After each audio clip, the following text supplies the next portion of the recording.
ಪೂಜ್ಯ ಬಸವಾನಂದ ಸ್ವಾಮಿಗಳ ಆಶ್ರಯದಲ್ಲಿ ಸೇರಿದ್ದೇವೆ. ಇದು ಈ ಸಂವತ್ಸರದ ಕೊನೆಯ ದಿನ. ನಾಳಿನಿಂದ ಹೊಸ ಸಂವತ್ಸರ. ಇದೊಂದು ಸಂಧಿಕಾಲ. ಹಳೆಯದು ಹೋಗ್ತಾ ಇದೆ, ಹೊಸದು ಬರ್ತಾ ಇದೆ. ನಾಳಿನ ದಿನ ಯುಗಾದಿ ಅಂತ ಕರಿತೀವಿ ನಾವು. ಯುಗಾದಿ ಕಳೆದರೂ ಯುಗಾದಿ ಮರಳಿ ಬರುತ್ತಿದೆ, ಹೊಸ ವರ್ಷಕ್ಕೆ ಹೊಸ ಹರ್ಷವ ಮತ್ತೆ ಮತ್ತೆ ತರುತ್ತಿದೆ, ಬೇರೆಯವರು ಹೇಳಿದಂಥ ಮಾತು. ಯುಗಾದಿ ಅಂತಂದರೆ ವಸಂತ ಮಾಸದ ಆರಂಭವೂ ಹೌದು. ಮೇಲೆ ಕೆಟ್ಟ ಬಿಸಿಲು, ಗಾಳಿಲ್ಲ, ತಳಮಳ. ಆದರೂ ಕೂಡ ವಸಂತ ಮಾಸದ ಆಗಮನಕ್ಕೆ ಚಿಗುರಿದ ಎಲೆಗಳು, ಗಿಡಗಳು, ಹೂವುಗಳು, ಅವುಗಳಿಗೆ ಬರ್ತಕ್ಕಂಥ ತಂಗಾಳಿ, ಇದೆಲ್ಲವನ್ನು ನಾವು ಅನುಭವಿಸುವಂಥ ನೈಸರ್ಗಿಕವಾದ ಸುಖಗಳು. ಈ ಆಶ್ರಮದಲ್ಲಿ ನಾವು ಇವತ್ತು ಸೇರಿದ್ದೇವೆ. ಇವತ್ತು ಅಮಾವಾಸ್ಯೆ ಅಂತ ಹೇಳ್ತಾರೆ. ಹೌದು, ಅಮಾವಾಸ್ಯೆ ಅಂತಂದ್ರೆ ಭಾಳ ಮಂದಿಗೆ ತಪ್ಪು ಕಲ್ಪನೆ ಅಂದ್ರೆ ಅದು ಕೆಟ್ಟ ದಿನ ಅಂತ. ಏನೂ ಮಾಡಬಾರ್ದು ಅನ್ನೋದೇ. ಊಟ ಮಾಡ್ತಾರೆ, ಡಿಗ್ರಿ ಮಾಡ್ತಾರೆ, ಎಲ್ಲವನ್ನು ಮಾಡ್ತಾರೆ. ಮಾಡಬೇಕಾದನ್ನು ಮಾಡಂಗಿಲ್ಲ. ಮಾಡಬೇಕಾದದ್ದನ್ನು ಮಾಡಲಿಕ್ಕೆ ಕೆಟ್ಟ ದಿನ ಅಂತ ನಾವು ಹೇಳಿಬಿಡ್ತೀವಿ. ಎಂಥ ಬೇಜವಾಬ್ದಾರಿ ಮಾತಿದೆ. ಮಾಡಬಾರ್ದು ಅಂತಂದರೆ ನಮ್ಮ ಪ್ರಗತಿಗೆ ದೊಡ್ಡ ಆತಂಕ.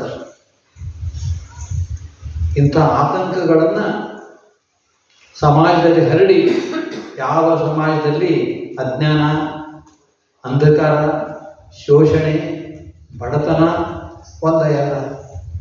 ಇವೆಲ್ಲವನ್ನು ಮಾಡಿದಂಥ ಒಂದು ಕಾಲದಲ್ಲಿ 12ನೇ ಶತಮಾನ, ಇದೆಲ್ಲವನ್ನು ನಿವಾರಣೆ ಮಾಡಬೇಕು ನಾವು. ಯಾವ ಕಾಲವೂ ಕೆಟ್ಟದಲ್ಲ, ಯಾವ ದಿನವೂ ಕೆಟ್ಟದ್ದಲ್ಲ. ಕೆಟ್ಟ ಅಂತಂದವ್ರು ಕೆಟ್ಟರಷ್ಟೇ. ತಾವು ಕೆಡ್ತಾರೆ, ಇನ್ನೊಬ್ಬರಿಗೂ ಕೆಡಿಸ್ತಾರೆ. ಇನ್ನೊಬ್ಬರು ಕೆಡಿಸಿ ತಾವು ಲಾಭವನ್ನು ಮಾಡ್ಕೋತಾರೆ. ಅನ್ಯಾಯ ಇರೋದು ಅಲ್ಲಿ. ಇಂಥ ಒಂದು ಪರಿಸ್ಥಿತಿ ಇವತ್ತಿಗೂ ಇದೆ. ಪ್ರಜಾಪ್ರಭುತ್ವ ಅಂತ ಹೇಳ್ತೀವಿ, ಸ್ವಾತಂತ್ರ್ಯ ಅಂತ ಹೇಳ್ತೀವಿ, ವಿಶ್ವಶಾಂತಿ ಅಂತ ಹೇಳ್ತೀವಿ. ಇವೆಲ್ಲ ಮರೆ ಹೋಗಿ ಇವತ್ತು ನಾಳೆ ಯುಗಾದಿ ಅಂತಂದ್ರೂ ಸಹಿತ ನಮಗೆ ಸಮಾಧಾನ ಇಲ್ಲ. ವಿಶ್ವದಲ್ಲಿ ಅಶಾಂತಿ, ಯುದ್ಧ. ಆ ಯುದ್ಧದಿಂದ ಪರಿಣಾಮದಿಂದ ನಮ್ಮ ಅಡಿಗೆ ಮನೆಗೂ ಕೂಡ ತೊಂದರೆ ಆಗುವಂಥ ಒಂದು ಪರಿಸ್ಥಿತಿ. ಯಾವಾಗ ಊಟಕ್ಕೆ ಸಮಸ್ಯೆ ಬರ್ತೋ ಅವಾಗ ಮಾತ್ರ ನಾವು ಎಚ್ಚರ್ತೀವಿ. ಅಡಿಗೆ ಮಾಡಲಿಕ್ಕೆ ಗ್ಯಾಸ್ ಇಲ್ಲ, ಒಲೆ ಇಲ್ಲ, ಎಣ್ಣೆ ಇಲ್ಲ ಇತ್ಯಾದಿ, ವಾಹನಕ್ಕೆ ಎಣ್ಣೆ ಇಲ್ಲ ಇತ್ಯಾದಿ ಬಹಳ ವೈಯಕ್ತಿಕವಾಗಿರ್ತಕ್ಕಂಥ ಸಮಸ್ಯೆಗಳಿಗೆ ಮಾತ್ರ ನಾವು ಸ್ಪಂದನೆ ಮಾಡ್ತೀವಿ. ಅಯ್ಯೋ ಅಂತ. ಆ ನಿಜವಾಗಿಯೂ ಕೂಡ ಈ ಜಗತ್ತನ್ನು, ವಿಶ್ವವನ್ನು, ಮನುಷ್ಯನ ಮನುಕುಲವನ್ನು ಅಂತ ಹೇಳ್ಬೋದು. ಇದನ್ನು ಎಲ್ಲ ಕಾಲಕ್ಕೂ ಕೂಡ ಹೊಟ್ಟೆಪಾಡಿಗಾಗಲ್ಲ, ನಮ್ಮ ವೈಯಕ್ತಿಕ ಸುಖಕ್ಕಾಗಲ್ಲ, ಎಲ್ಲರ ಸುಖಕ್ಕಾಗಿ. ಇಲ್ಲಿಯ ಸುಖ ಮತ್ತು ಇಲ್ಲಿ ನಂತರದ ಸುಖ, ಇಲ್ಲಿ ಹೋದ ಮೇಲೆ ಕೂಡ ಸುಖ. ಮನುಷ್ಯನಿಗೆ ಕಲ್ಪನೆ ಇರಬೇಕು ಅನ್ನೋದನ್ನು ಎಲ್ಲ ಜನರಿಗೆ ನೆನ್ಪಿಡ್ಬೇಕು ನಾವು. ಶಬ್ದ ಎಲ್ಲ ಜನರಿಗೆ ಅಂತಂದರೆ ಯಾವುದೇ ಭೇದ ಭಾವ ಇರಲಿಲ್ಲ. ಹಿರಿಯರು, ಕಿರಿಯರು, ಶ್ರೀಮಂತರು, ಬಡವರು ಇಲ್ಲ, ಜ್ಞಾನಿಗಳು, ಅಜ್ಞಾನಿಗಳು, ಇವ್ಯಾವ ವ್ಯತ್ಯಾಸಗಳು ಇಲ್ಲದೇ ಎಲ್ಲರಿಗೂ ಸುಖ ಮತ್ತು ಶಾಂತಿ ಇಲ್ಲಿಯೂ ಸಿಗಬೇಕು, ಅಲ್ಲಿಯೂ ಸಿಗಬೇಕು. ಅಲ್ಲೆಂದ್ರೆ ಕಲ್ಪನೆಯ ಸ್ವರ್ಗ, ಕೈಲಾಸ. ಇದನ್ನು ಮಾಡಿದವರು ಬಸವಾದಿ ಶರಣರು. ಇಂಥ ಬಸವಾದಿ ಶರಣರಿಗೆ ಮಾರ್ಗದರ್ಶನ ಮಾಡಿ ಇದು ಇನ್ನೂ ಎಷ್ಟು ಚಂದ ಮಾಡಬಹುದು. ಕಲ್ಯಾಣ ಕ್ರಾಂತಿ, ಕಲ್ಯಾಣ ಚಳವಳಿ ಈಗ ಇನ್ನೂ ಎಷ್ಟು ಚಂದ ಮಾಡ್ಬೋದು, ಇನ್ನೂ ಎಷ್ಟು ಅನೇಕ ಕಾಲದವರೆಗೆ ಅದು ಇರುವ ಹಾಗೆ ಮಾಡಬೇಕಂತ ಹೇಳಿದವನು ಅಲ್ಲಮ. ಆ ಅಲ್ಲಮ ಪ್ರಭುವಿನ ಸ್ಮರಣೆ ಪ್ರತಿದಿನ ಮಾಡಬೇಕು. ಪ್ರತಿದಿನ ಮಾಡಬೇಕು. ಆಗ ವೈಯಕ್ತಿಕವಾಗಿ ಮಾತು ಮಾಡಬಹುದು, ಸಾಮೂಹಿಕವಾಗಿ ಆ ಅಲ್ಲಮ ಪ್ರಭುವನ್ನು ತಿಳ್ಕೊಳ್ಳಿಕ್ಕೆ ಅವನ ನೆನೆಸ್ಲಿಕ್ಕೆ, ಅವನಿಗೆ ಕೃತಜ್ಞತೆ ಹೇಳಲಿಕ್ಕೆ, ಕೃತಜ್ಞತೆ ಹೇಳ್ಬೇಕಾಗುತ್ತೆ. ನಾವಿಲ್ಲಿ ಇವತ್ತು ಸೇರಿದ್ದೀವಿ. ಈ ನಮ್ಮ ಸಮಾವೇಶಕ್ಕೆ, ಶಿವಾನುಭವಕ್ಕೆ ಕಾರಣದಂಥ ಬಸವಾನಂದ ಸ್ವಾಮಿಗಳಿಗೆ ನಾನು ಮೊಟ್ಟ ಮೊದಲು ಹೃತ್ಪೂರ್ವಕವಾದಂಥ ನಮಸ್ಕಾರಗಳನ್ನು ಹೇಳಿ, ಅವರು ನಾನು ಬಂದ ಕೂಡಲೇ ಒಂದು ಪುಸ್ತಕ ಕೊಟ್ಟರು. ಅವ್ರು ಯಾವತ್ತೂ ನಮಗೂ ಅವರ ಸಂಬಂಧ ಇರದೆ ಪುಸ್ತಕದ ಮೇಲೆ ಅವರು ಪುಸ್ತಕವನ್ನು ಬರೀತಾರೆ, ಬರೆಸ್ತಾರೆ, ಪ್ರಕಟ ಮಾಡಿ ಅಭ್ಯಾಸ ಮಾಡ್ತಾರೆ. ಮತ್ತು ಕನ್ನಡ ನಾಡಿನಲ್ಲಿ ಪುಸ್ತಕ ಬರೆಯುವ ಪ್ರತಿಯೊಬ್ಬರೂ ಅವ್ರಿಗೆ ಗೊತ್ತು, ಪುಸ್ತಕ ತರಿಸ್ತಾರೆ. ಅವರು ಮೇಲೆ ಹೋಗಿಬಿಟ್ರೆ ಅದೊಂದು ದೊಡ್ಡ ಲೈಬ್ರರಿ, ವಾಚನಾಲಯ, ಎಲ್ಲ ಪುಸ್ತಕಗಳು ಕೂಡ ಅವರು ನೋಡ್ತಾರೆ. ಅಂಥ ಒಂದು ಪುಸ್ತಕವನ್ನು ನನಗೆ ತೆಗೆದುಕೊಟ್ರು. ಆಗಲೇ ವಚನ ಹೃದಯ, ವಚನ ಹೃದಯ ಎರಡು ಬೇರೆ ಬೇರೆ ಅಲ್ಲವೇ ಅಲ್ಲ. ಕನ್ನಡ ನಾಡಿನ ಪಾಲಿಗೆ ವಚನ ಸಾಹಿತ್ಯವೇ ಹೃದಯ. ಆ ವಚನ ಸಾಹಿತ್ಯದ ಹೃದಯದಲ್ಲಿ ನೆಲೆಸಿದವನು ಅಲ್ಲಮಪ್ರಭು ಒಬ್ಬನೇ ಇಲ್ಲ. ಬಸವಾದಿ ಶರಣರು ಯಾರಿಗಂತೀವಿ? ಬಸವಣ್ಣ ಅಲ್ಲ, ಮತ್ತು ಅಕ್ಕಮಹಾದೇವಿ, ಚನ್ನಬಸವಣ್ಣ, ಸಿದ್ದರಾಮ, ಹೀಗೆ ಅನೇಕರು, ಸಾವಿರಾರು ಜನ. ಅವರೆಲ್ಲರೂ ಕೂಡ ಒಂದು 30-35 ವರ್ಷ ಅವಧಿ ಇರಬೇಕಲ್ಲ ನನಗನ್ಸು ಮಟ್ಟಿಗೆ. 36 ವರ್ಷ ಪುಸ್ತಕದಾಗ ಅವರು ಖಚಿತ ಮಾಡಿರ್ತಾರೆ, ಅನುಮಾನ ಇಲ್ಲ. 36 ವರ್ಷ ಲೆಕ್ಕ ಹಾಕಿದ್ರೆ ಸುಮಾರು 1131 ಅಂತ ಹೇಳ್ಕೊಂಡ್ರೆ 1131ರಿಂದ 1137 1137ರವರೆಗೆ ಒಂದು 36 ವರ್ಷ ಲೆಕ್ಕ ಹೇಳ್ತೀವಿ ನಾವು. 12 ವರ್ಷಕ್ಕೆ ಒಂದೊಂದು ಘಟ್ಟ ಅಂತ ಹೇಳ್ತೀವಿ ನಾವು, ಪಟ್ಟ ಅಂತ ಹೇಳ್ತೀವಿ. 3 ಪಟ್ಟಗಳು, 3 ಘಟ್ಟಗಳು. ಇಡೀ ಜಗತ್ತಿನಲ್ಲಿ, ಬರೀ ಭಾರತ ಅಲ್ಲ, ಕರ್ನಾಟಕ ಅಲ್ಲ, ಇಡೀ ಜಗತ್ತಿನಲ್ಲಿ ಬಿಡ್ಬೇಕು ನಾವು. ಇಡೀ ಜಗತ್ತಿನಲ್ಲಿ ಒಂದು ಮಹಾ ಬೆಳಗು, ಅದನ್ನು ಕಣ್ಣಿನ ನೋಡ್ಲಿಕ್ಕೆ ಆಗುದಿಲ್ಲ. ನಮಗೆ ಕಣ್ಣು ಕುಕ್ಕುವಂಥದ್ದು, ಬರೀ ಕಣ್ಣು ಕುಕ್ಕಿ ನಮ್ಮನ್ನು ಮುಚ್ಚುವಂಥದ್ದಲ್ಲ.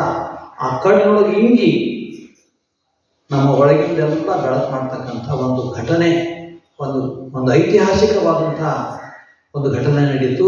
ಅದೇ ನಮ್ಮ ಶರಣರ ವಚನ ಸಾಹಿತ್ಯದ ವಚನ ವಾಂಗ್ಮಯ ಅಂತ ಹೇಳ್ತೀನಿ ನಾನು.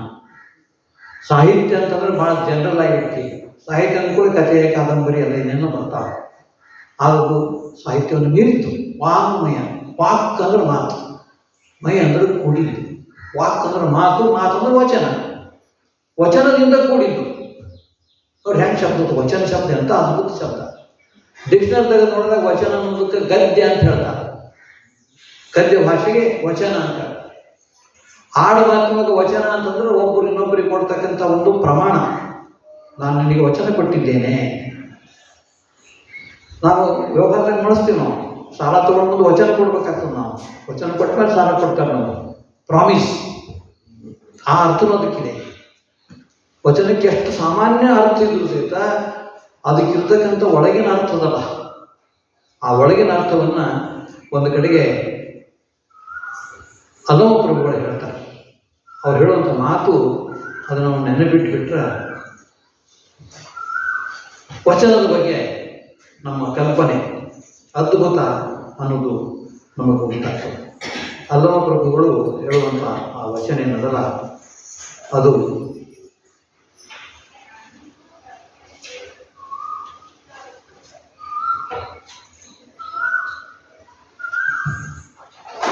ಅದನ್ನು ನೋಡಿ ಹೇಳಬೇಕಾಗ್ತದೆ. ಯಾಕಂದ್ರೆ ಈ ಅಲ್ಲಮಪ್ರಭುಗಳ ಬಗ್ಗೆ ಏನೇ ಮಾತಾಡಿದ್ರು ಸುಮ್ಮನೆ ಮಾತಾಡಲಿಕ್ಕೆ ಬರಂಗಿಲ್ಲ.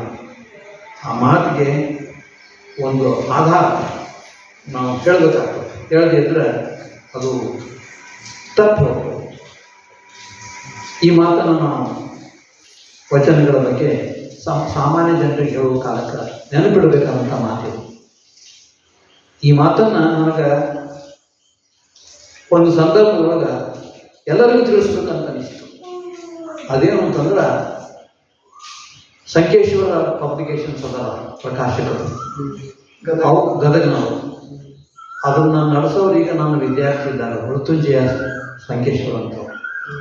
ಅವ್ರು ನನಗೇನು ಹೇಳಿದರು, ಕನ್ನಡದಲ್ಲಿ ಅನೇಕ ಶಬ್ದಕೋಶಗಳಿವೆ, ಕನ್ನಡ ಪದಗಳ ಮಾಲಿಕೆ ಪದಕೋಶಗಳಿವೆ, ನಮ್ಗೆ ಇನ್ನೊಂದು ಪದಕೋಶವನ್ನು ಮಾಡಬೇಕು. ಆ ಪದಕೋಶದ ವಿಶಿಷ್ಟತೆ ಹೆಂಗಿರ್ಬೇಕು ಅಂತಂದ್ರೆ ಎಲ್ಲ ಅಚ್ಚುಗನ್ನಡ ಶಬ್ದಗಳು ಬರಬೇಕು.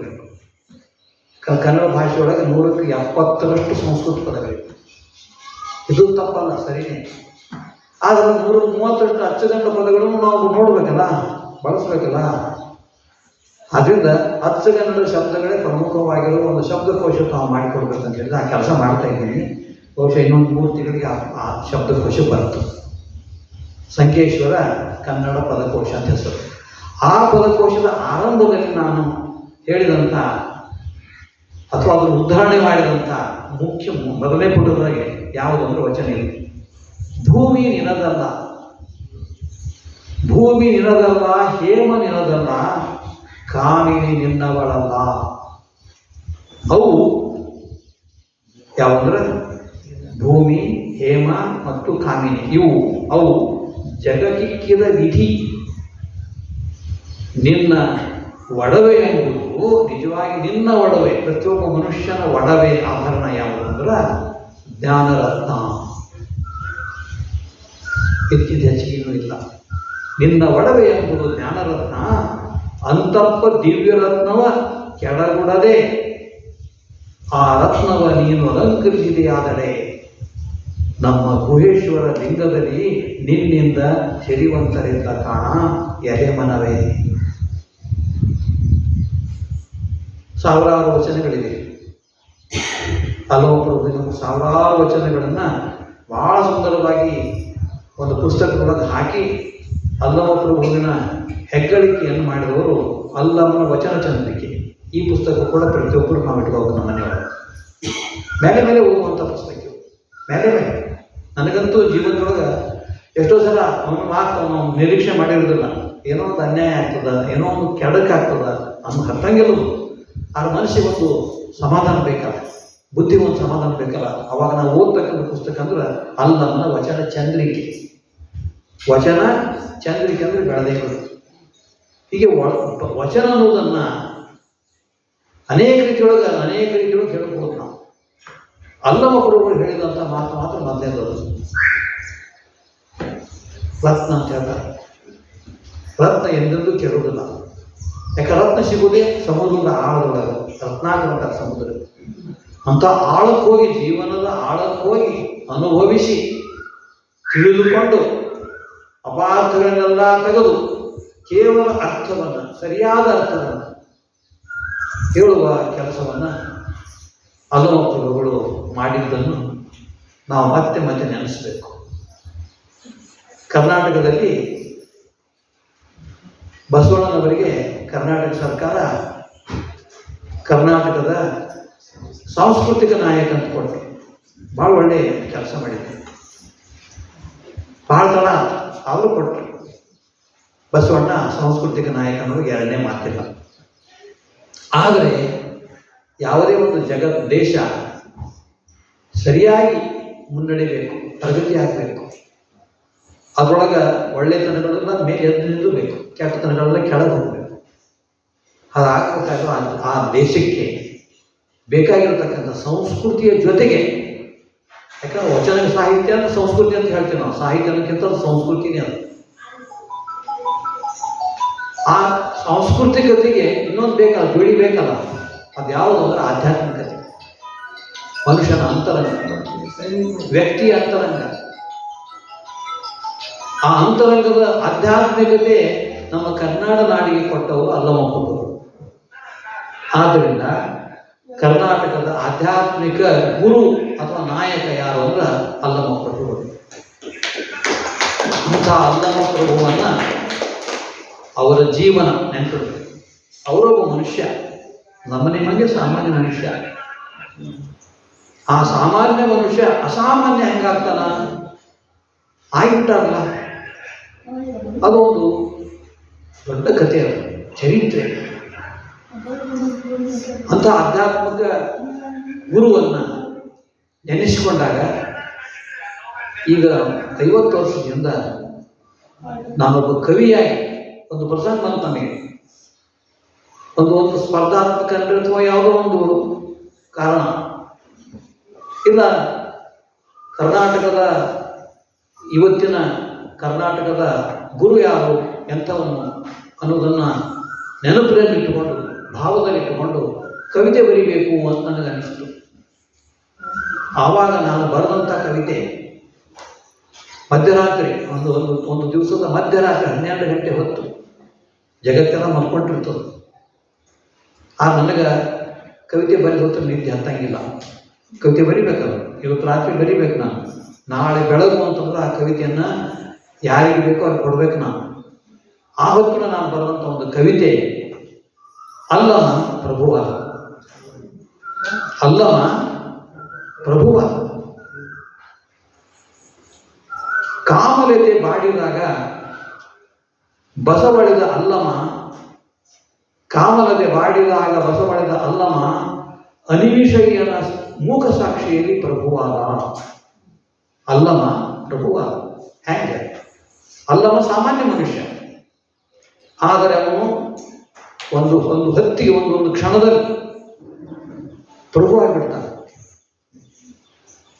ಅಲ್ಲಮ ಸಾಮಾನ್ಯ ನಿಮ್ಮಂತೆ, ಪ್ರಭು ಅಂತಂದ್ರೆ ರಾಜ, ಎಲ್ಲರಿಗಿಂತ ಮೇಲಿರ್ತಕ್ಕಂಥ, ಎಲ್ಲರ ತಿಳುವಳಿಕೆಗಿಂತ ಹೆಚ್ಚಿನ ತಿಳುವಳಿಕೆ ಇದ್ದಂಥ, ಎಲ್ಲರಿಗಿಂತ ಹೆಚ್ಚಿನ ಶಕ್ತಿ ಇದ್ದಂಥ, ಎಲ್ಲರಿಗಿಂತ ಹೆಚ್ಚಿನ ಮಹಿಮೆ ಉಳ್ಳಂಥ ಪ್ರಭು ಆಗ್ಬೇಕಂದ್ರೆ ಸಾಮಾನ್ಯನದು ಅಲ್ಲ.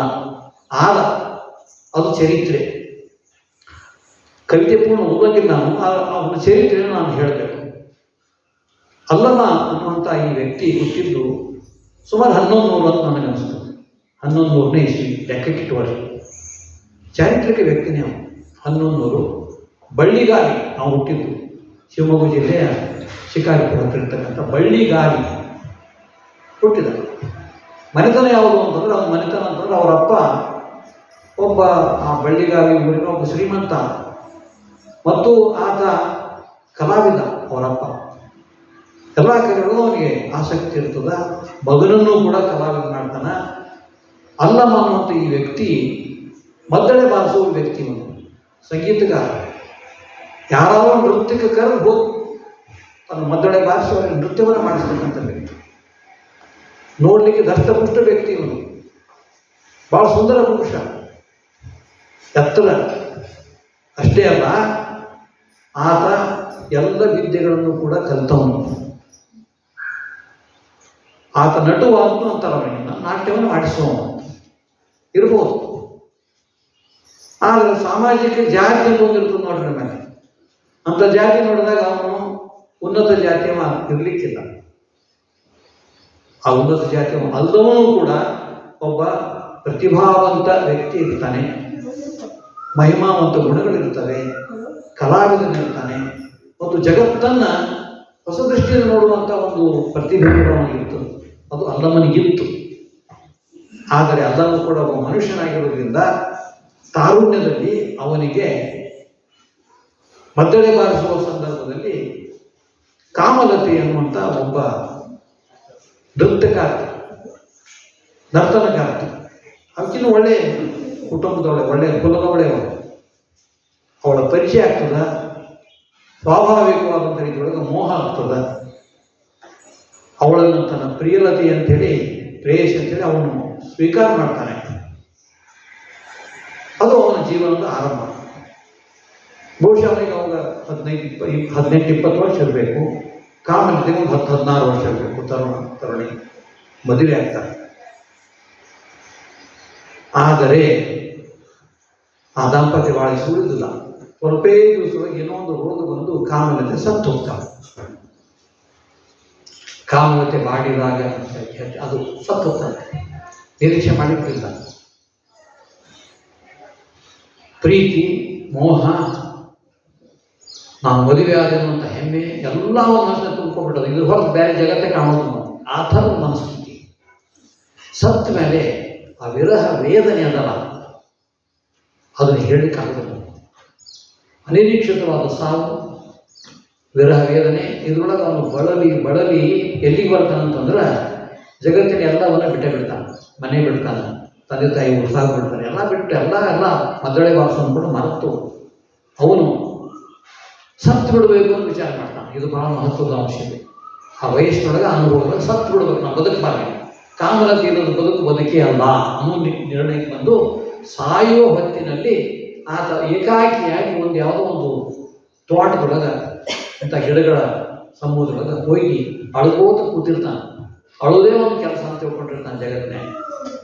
ಹತ್ತು ಅವನ ಕಣ್ಣಾಗಿ ನೀರಿಟ್ಟು ಅಂತ ಅವನು ಹರಿದು ಅವ ಕೂತ ಜಾಗದೊಳಗೆ ಮಣ್ಣು ಒದ್ದೆಯಾಗಿ ಆ ಮಣ್ಣು ಸ್ವಲ್ಪ ಸರಿದು ಆಮೇಲೆ ನೋಡ್ತಾನೆ ಇನ್ನೂ ಒಂದು ಬೆಳೆಯೋದು ಕಾಣ್ತದೆ, ಹೊಳಪು ಕಾಣ್ತದೆ.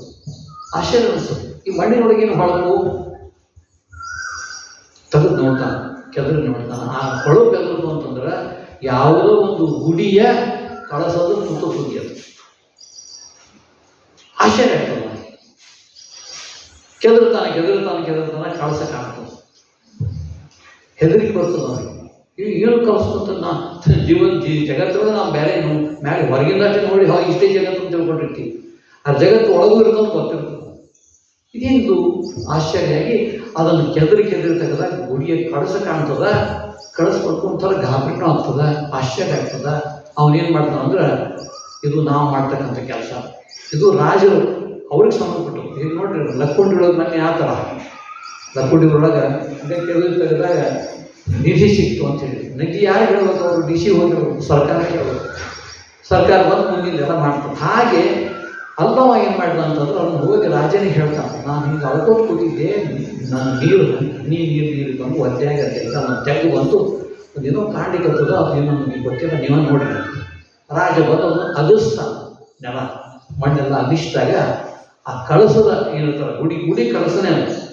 ಒಂದು ಗುಡಿ ಅದರ ಕಳಸ, ಆ ಕಳಸದ ಕೆಳಗೆ ಗುಡಿ ಇರ್ತದೆ, ಕಟ್ಟಡ ಕಂಡು ರಾಜ ಇನ್ನಷ್ಟು ಆಶ್ಚರ್ಯ ಆಗ್ತದೆ. ಇದು ಯಾವ ಎಂದೋ ಕಟ್ಟಿದ್ದು ಮುಚ್ಚಿ ಹೋಗ್ಯದ, ಈಗ ನಾವು ಅದನ್ನು ತೆಗೆದೀವಿ.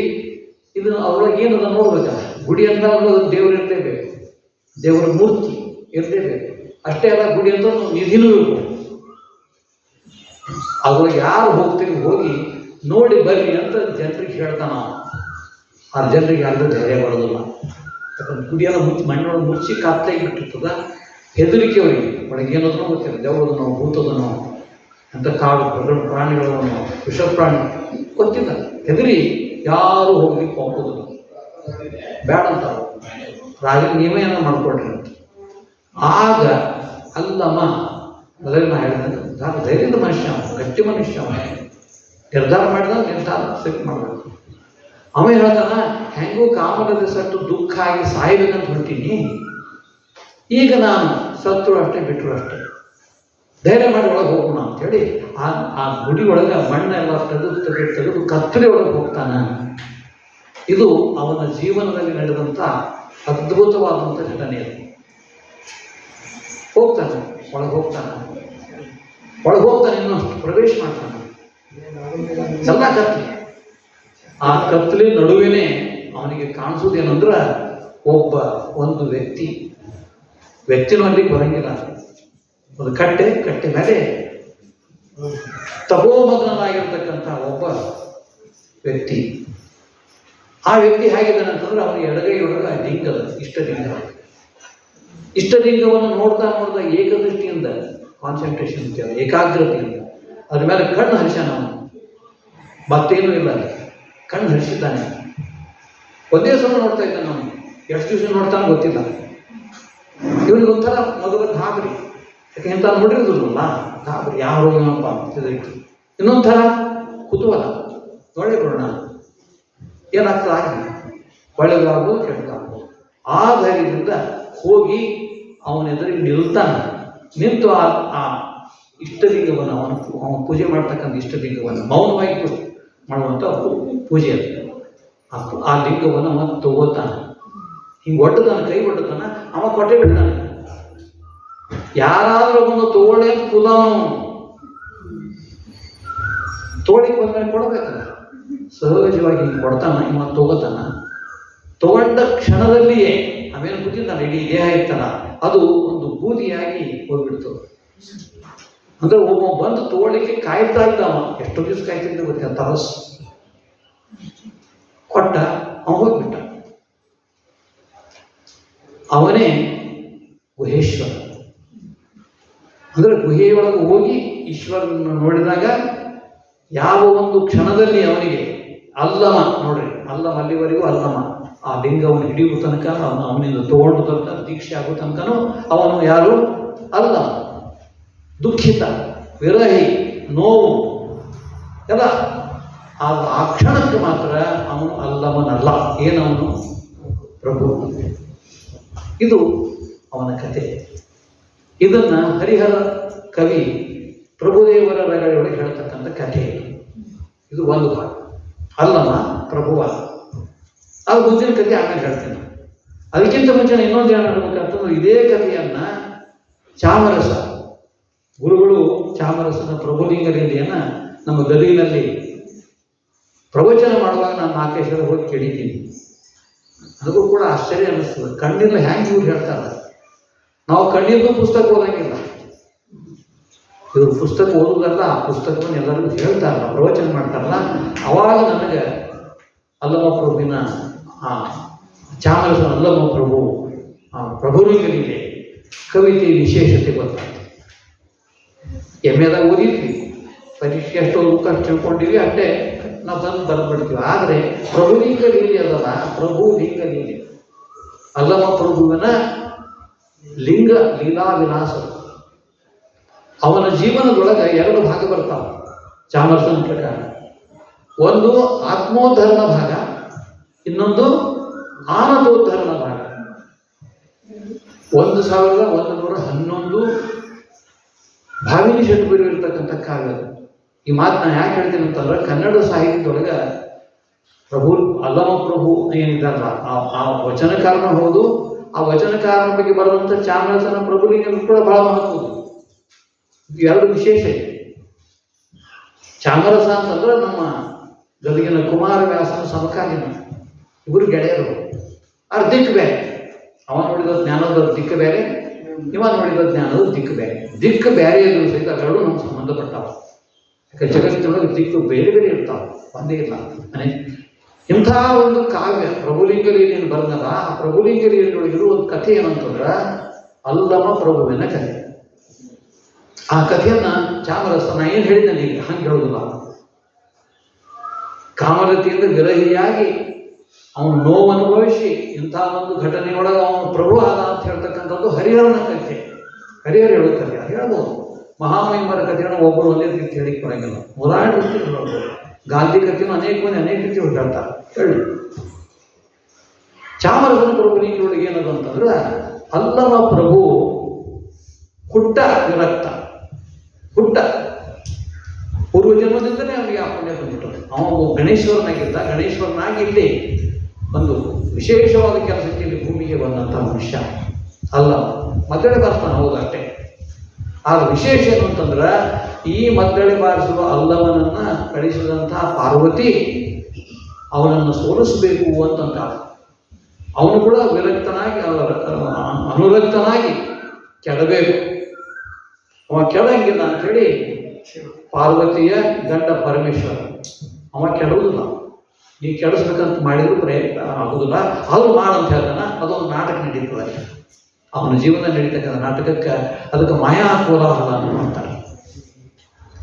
ಮದ್ದಳೆ ಬಾರಿಸ್ತಕ್ಕಂಥ ಅಲ್ಲಮ್ಮನನ್ನ ಪ್ರೀತಿ ಮಾಡ್ತಾಳೆ ಯಾರು? ಕಾಮಲತೆ. ಪ್ರೀತಿ ಮಾಡಿ ಮದುವೆ ಆಗುವಂತ ಹೇಳ್ತಾಳ. ಮಾಯಾದೇವಿನೇ ಮಾಯಾದೇವಿ ಅಂತ ಹೇಳ್ಬೋದು. ನಾನು ಅನುಕೂಲಕ್ಕಾಗಿ ಕಾಮಲತೆ ಅಂತ ಹೇಳ್ತೀನಿ ಅಷ್ಟೇ, ಅನುಕೂಲಕ್ಕಾಗಿ ತಿಳಿಲಿ ಅಂತ. ಮಾಯಾದೇವಿನೇ, ಆಕೆ ಕಾಮಲತೆನೆ. ಆದರೆ ಚಾಮರಸನ ಪ್ರಭುಲಿಂಗ ಲೀಲೆಯೊಳಗೆ ಅವ ಅದಕ್ಕೆ ಒಪ್ಪೋದಿಲ್ಲ, ಮೋಹಿತನಾಗೋದಿಲ್ಲ. ಅದನ್ನೆಲ್ಲ ಗೆದ್ದು ಬಂದವ. ಮದ್ದಳೆ ಬಾರಿಸೋದು ನನ್ನ ಕೆಲಸ, ನೀವು ಕುಡಿ ಅಷ್ಟೇ. ನಾವಿಬ್ಬರು ಕೂಡ ಅಲ್ಲಿ ಬನವಾಸಿಯ ಮಧುಕೇಶ್ವರ ದೇವಾಲಯಗಳು ನಾವು ಸೇವೆ ಮಾಡ್ತಾ ಇದ್ದೀವಿ. ನೃತ್ಯ ಕೂಡ ಒಂದು ಸೇವೆ, ಮದ್ದಳೆ ಬಾರಿಸೋದು ಒಂದು ಸೇವೆ ಮಾಡೋಣ ಅಷ್ಟೆ. ಇಲ್ಲ, ನಾನು ನಿನ್ನ ಪ್ರೀತಿ ಮಾಡೀನಿ, ನಿನ್ನನ್ನು ಪ್ರೀತಿಸಿ ನಿನ್ನನ್ನು ಮೋಹಿತರಾಗಿದ್ದೀನಿ, ನನ್ನನ್ನು ಮದುವೆ ಆಗಬೇಕು ಅಂಥೇಳಿ ಆಕೆಯನ್ನು ಹೇಳ್ತಾಳೆ. ಅದೇ ಒಂದು ದೊಡ್ಡ ಕಥೆ. ಇಲ್ಲಿ ಚಾಮರಸನ ಪ್ರಭುಲಿಂಗದಲ್ಲಿ ಮೊದಲನೇ ಭಾಗ ಆತ್ಮೋದ್ಧರಣ ಅಂತೇಳಿ. ಆದರೆ ಅವಳ ಆ ಮೋಹವನ್ನು, ಅವಳ ಕಾಮುಕತೆಯನ್ನು ಎಲ್ಲವನ್ನು ನಿರಾಕರಿಸಿ ಯಾವುದಕ್ಕೂ ಒಪ್ಪದೇನೆ ಗೆದ್ದು ಬಿಡ್ತಾನೆ. ಅದು ಪ್ರಭು ಆಗಿರ್ತಕ್ಕಂಥ ಅವನ ಸಹಜವಾದಂಥ ಆ ಭಾಗ. ಎರಡನೇ ಭಾಗಕ್ಕೆ ಬರ್ತಾನೆ ಯಾರು? ಚಾಮರಸ. ಅದಕ್ಕೆ ಆನಂದೋದ್ಧಾರ ಅಂತ ಹೆಸರು ಹೇಳ್ತಾನೆ. ಆತ್ಮೋದ್ಧಾರದ ಒಂದು ಆತ್ಮೋದ್ಧಾರ ನನಗೆ ನಾನು ಉದ್ಧಾರ ಆಗ್ತದೆ, ನನಗೆ ನಾ ಈ ಜಗತ್ತಿಂದ ಬಿಡುಗಡೆ ಆಗ್ತದೆ, ಜಗತ್ತಿನ ಸಿಕ್ಕ ಹಾಕೋಬಾರದು. ಯಾಕಂದ್ರೆ ಜಗತ್ತಿನ ನನ್ನ ಮೇಲೆ ನಿಂತು ನಾನು ನೋಡ್ಬೇಕು ಜಗತ್ತನ್ನು. ಅದು ಅಲ್ಲಮ ಪ್ರಭುವಿನ ಜೀವನ. ಆದರೆ ಚಾಮರಸ ಏನು ಮಾಡ್ತಾನೆ ಅಂತಂದ್ರೆ ಬರೀ ಅಷ್ಟೇ ಮಾಡಲಿಲ್ಲ ನಾವು ಉದ್ಧಾರ ಅದಿಲ್ಲ. ಅಲ್ಲಮ ಪ್ರಭುವಿನ ಜೀವನ ಚರಿತ್ರೆಯೊಳಗೆ ಕಾಣ್ತಕ್ಕಂಥ ನನ್ನಷ್ಟು ನಾ ಉದ್ಧಾರ ಆದೆ, ನನಗೆ ಮುಕ್ತಿ ಸಿಕ್ತು, ನಾನು ಚಲೋ ಆದೆ ಅಲ್ಲ. ನಾನು ಚಲೋ ಆಗೋದ್ರ ಜೊತೆಗೆ ಜಗತ್ತನ್ನು ಕೂಡ ಸರಿ ಮಾಡಬೇಕು. ಇದು ಎರಡನೇ ಭಾಗದಲ್ಲಿ. ಅದಕ್ಕೆ ಆನಂದೋದ್ಧಾರ ಅಂತ ಹೇಳ್ತಾನೆ ಯಾರು? ಚಾಮರಸ. ಆನಂದೋದ್ಧಾರ ಅಂದ್ರೆ ಏನಂದ್ರೆ ನನಗೆ ನನ್ನಲ್ಲಿ ನನ್ನ ಹತ್ರ ಬಂದು ನಮ್ಮ ಉದ್ಧಾರ ಮಾಡುವಂತ ಕೇಳುವಂಥ ಒಳ್ಳೆ ಮಂದಿನ ಇರ್ತಾರಲ್ಲ. 12ನೇ ಶತಮಾನದ ಬಸವಣ್ಣ, ಸಿದ್ದರಾಮ, ಅಕ್ಕ ಮಹಾದೇವಿ, ಮುಕ್ತಾಯಕ್ಕ, ಇಂಥ 17 ಜನ ಇದ್ದಾರೆ. ಅವರೆಲ್ಲರೂ ಬಂದು ಅವ್ರು ಮಾಡ್ತಕ್ಕಂಥ ಕೆಲಸದಲ್ಲಿ ಅವ್ರು ಒಳ್ಳೆ ಕೆಲಸ ಮಾಡಿರ್ತಾರೆ. ಅವರಲ್ಲೆಲ್ಲ ಒಳ್ಳೆ ಗುಣಗಳಿವೆ, ಭಕ್ತರಿದ್ದಾರೆ, ಅವರು ಆಧ್ಯಾತ್ಮಿಕತೆ ಇದೆ, ಎಲ್ಲ ಶಕ್ತಿ ಇದೆ, ಎಲ್ಲ ಒಳ್ಳೇದು ಮಾಡಿರ್ತಾರೆ. ಆದರೂ ಕೂಡ ಅವರು ಒಳ್ಳೆಯತನದೊಳಗೆ ಏನೋ ಕೆಲವು ಕುಂದು ಕೊರತೆಗಳಿವೆ, ಪರ್ಫೆಕ್ಷನ್ ಇಲ್ಲ. ಆ ಪರ್ಫೆಕ್ಷನ್ ಯಾರು ಮಾಡಬೇಕು? ಯಾರು ಮಾಡ್ಬೇಕಂದ್ರೆ ಯಾರು ಮಾಡ್ಲಿಕ್ಕೆ ಬರೋದಿಲ್ಲ. ಆ ಅಲ್ಲಮ್ಮ ಪ್ರಭುಗೆ ತಿಳಿತು ನಾನು ಮಾಡಬೇಕು ಅಂತ. ತಾನು ಮಾಡಬೇಕು ಅಂತಂದ್ರೆ ತಾನು ಪರ್ಫೆಕ್ಟ್ ಇರಬೇಕಲ್ಲ ಮೊದಲು. ಆ ಪರ್ಫೆಕ್ಟ್ ಇರ್ತಕ್ಕಂಥ ಕೆಲಸವನ್ನು ಅಲ್ಲಮ್ಮ ಪ್ರಭು ಮಾಡಿರ್ತಾನೆ. ನಾ ಏನು ಹೇಳಿದ್ದೇನೆ ಕತೆ, ಯಾವ ದಿವಸ ಅವನಿಗೆ ಅನಿಮಿಷಗಿನ ಸಾಕ್ಷಿ ಒಳಗೆ ಆ ಲಿಂಗ ಸಿಕ್ತದ, ಸಿಕ್ಕ ಕ್ಷಣಕ್ಕೆ ಅವನು ಪ್ರಭು ಆಗ್ತಾನೆ. ಪ್ರಭು ಆದ ತಕ್ಷಣ ಅಲ್ಲಿಂದ ಹೊರಟು ಬಿಡ್ತಾನೆ, ಆ ಊರಿಗೆ ಹೊರಟು ಬಿಡ್ತಾನೆ. ಈ ಪ್ರಪಂಚನೇ ಬೇಡ, ನಂದಾತದ್ದು ನನ್ನ ಪ್ರಪಂಚ ಬೇರೆ, ಪ್ರಪಂಚ ಸಾಗೋದಿಲ್ಲ, ಭಾಳ ದೊಡ್ಡದು. ಅಲ್ಲಿಂದ ಹೊರಟವ ಇಡೀ ಭಾರತವನ್ನು ನಡ್ಕೋತ ಕೊನೆಗೆ ಹೋಗ್ತಾನೆ ಉತ್ತರ ಭಾರತ, ಕಾಶ್ಮೀರ. ಅಲ್ಲಿ ತನಕ ಅಲ್ಲಮ ಪ್ರಭು ಅವನ ಜೀವನ ಚರಿತ್ರೆ ಬಹಳ ಮಹತ್ವದ ಘಟನೆ. ಇಡೀ ಭಾರತ ನೋಡ್ಬಿಡ್ತಾನ. ಏನು ಜನ ಅಂದ್ರೆ ಏನು, ಮನುಷ್ಯ ಅಂದ್ರೆ ಏನು, ಆಶೆ ಬರುತ್ತೆ ನಮ್ಮ ಮನುಷ್ಯ. ತನಗೆ ತಾನೇ ಅವನ ತನ್ನ ಇಚ್ಛೆ ಈಡೇರಿದ ಒಂದು ಸುಖ ಬರ್ತದ. ಇವೆಲ್ಲ ಪ್ರಶ್ನೆ ಇಟ್ಟುಕೊಂಡು ಜನರನ್ನು ನೋಡ್ಬೋದು ಹೋಗ್ತಾನ, ಅನೇಕ ಜನರನ್ನು ನೋಡ್ತಾನ, ಜ್ಞಾನ ಬರ್ತದೆ ಅವನಿಗೆ. ಅದೇ ಜ್ಞಾನ ಬರ್ತದೆ. ಅಲ್ಲಮ ಪ್ರಭುವಿನ ಮುಖ್ಯ ಗುಣ ಅಂತಂದ್ರೆ ಜ್ಞಾನ ಬರ್ತದೆ. ಏನು ಜ್ಞಾನ ಬರ್ತದೆ ಅಂದ್ರೆ ಜಗತ್ತನ್ನು ತಿಳ್ಕೊತಾನೆ. ಜಗತ್ತಿನ ಜನ ಹೆಂಗಿದ್ದಾರೆ, ಅವ್ರು ಹೆಂಗೆ ಜೀವನ ಹೆಂಗೆ ಮಾಡ್ತಾರೆ, ಅವ್ರ ಕಷ್ಟ ಏನು, ಸುಖ ಏನು, ಯಾವ್ದು ಕಷ್ಟ ಅಂತಾರೆ, ಯಾವ್ದು ಸುಖ ಅಂತಾರೆ, ಯಾವ್ದು ದುಃಖ ಅಂತಾರೆ, ಇವೆಲ್ಲವನ್ನು ನೋಡ್ಕೋದಾಗ ಅನುಭವ ಮುಂದಿನಾಗ್ತದ್ದು ಅನುಭವ ಆಗಬೇಕು. ಅನುಭವ ಪುಸ್ತಕ ಓದಲಿಕ್ಕೆ ಬರುವುದಿಲ್ಲ. ನಾವೆಲ್ಲ ವಚನಗಳನ್ನು ಓದಿ ಕೂಡ ಅನುಭವ ಆಗಿಬಿಡ್ತೀವಿ ನಾವು. ಅದು ಕಷ್ಟ. ಅನುಭವ ಆಗಬೇಕು, ಅದು ಅನುಭವಕ್ಕೆ ಏರಬೇಕು. ಅದಕ್ಕೆ ಎಷ್ಟು ಕೆಲಸ ಮಾಡಬೇಕಂದ್ರೆ ಜಗತ್ತಿನ ಜೋಡಿ ಒಂದಾಗಬೇಕು. ನಾವು ಅಲ್ಲಮ ಪ್ರಭುವಿನ ಚರಿತ್ರೆ ನನ್ನ ಕಾಣ್ತಕ್ಕಂಥದ್ದು ನಾನು ವಿರಕ್ತನಾದ ಜಗತ್ತಿಗೆ ವಿರಕ್ತ. ಜಗತ್ತಿನ ತಪ್ಪು ತಿಳುವಳಿಕೆ ಹೋಗಬೇಕು, ಅನ್ಯಾಯ ಹೋಗಬೇಕು, ಮನುಷ್ಯನಿಗೆ ಸರಿಯಾದ ತನ್ನ ಕಾಣಬೇಕು, ಆತ್ಮ ಉದ್ಧಾರ ಆಗಬೇಕು. ಇದು ಅವನ ಕೆಲಸ. ಮಾಡ್ಕೋತ ಹೋಗಿ ಭಾಳ ಮಹತ್ವದ್ದು ಅಂತಂದ್ರೆ ಹೋಗ್ತಾ ಅವನಿಗೆ ಜೀವನದ ಅನೇಕ ಜ್ಞಾನಗಳನ್ನು ಬೆಳಿತಾನೆ, ಶಾಸ್ತ್ರಗಳನ್ನು ಬೆಳಿತಾನೆ, ತಂತ್ರವನ್ನು ಬೆಳಿತಾನೆ. ಒಟ್ಟು ನನ್ನ ಜೀವನದೊಳಗೆ ನಾನು ಹೇಗಿರಬೇಕು ಅಂತಂದ್ರೆ ಈ ಜಗತ್ತಿನ ಅಜ್ಞಾನವನ್ನು, ಅಂಧಕಾರವನ್ನು, ಇದರತಕ್ಕಂಥ ದುಃಖವನ್ನು, ಮನುಷ್ಯನ ತಪ್ಪು ತಿಳುವಳಿಕೆಯನ್ನು, ಮನುಷ್ಯ ಮಾಡ್ತಕ್ಕಂಥ ಅನ್ಯಾಯದಿಂದ ಅನ್ಯಾಯ ಬೆಳೀತಕ್ಕಂಥದ್ದು ಇದೆಲ್ಲವನ್ನು ನಾಶ ಮಾಡಬೇಕು. ನಾನು ಅಹಂಕಾರದಲ್ಲಿ ನನ್ನ ಕೆಲಸ. ದೇವರು ನಮಗೆ ಇಲ್ಲಿ ಕಳಿಸಿದ್ದು ಅದಕ್ಕೆ. ಇದು ಪುಣ್ಯ ಭೂಮಿ, ಭಾರತ ಅಂದ್ರೆ ಪುಣ್ಯ ಭೂಮಿ. ಪುಣ್ಯ ಭೂಮಿ ಒಳಗೆ ಪಾಪ ಯಾಕೆ ಬಂತು, ಕತ್ಲೆ ಯಾಕೆ ಬಂತು? ಮನುಷ್ಯ ದೊಡ್ಡವನೇ, ಎಲ್ಲ ಪ್ರಾಣಿಗಳಲ್ಲಿ ಶ್ರೇಷ್ಠ ಮನುಷ್ಯನೇ. ಬುದ್ಧಿ ಇದೆ, ಭಾವನೆ ಇದೆ, ವಿಚಾರಗಳಿವೆ, ಜ್ಞಾನವಿದೆ, ಅಪಾರದ ಒಳಗೆ.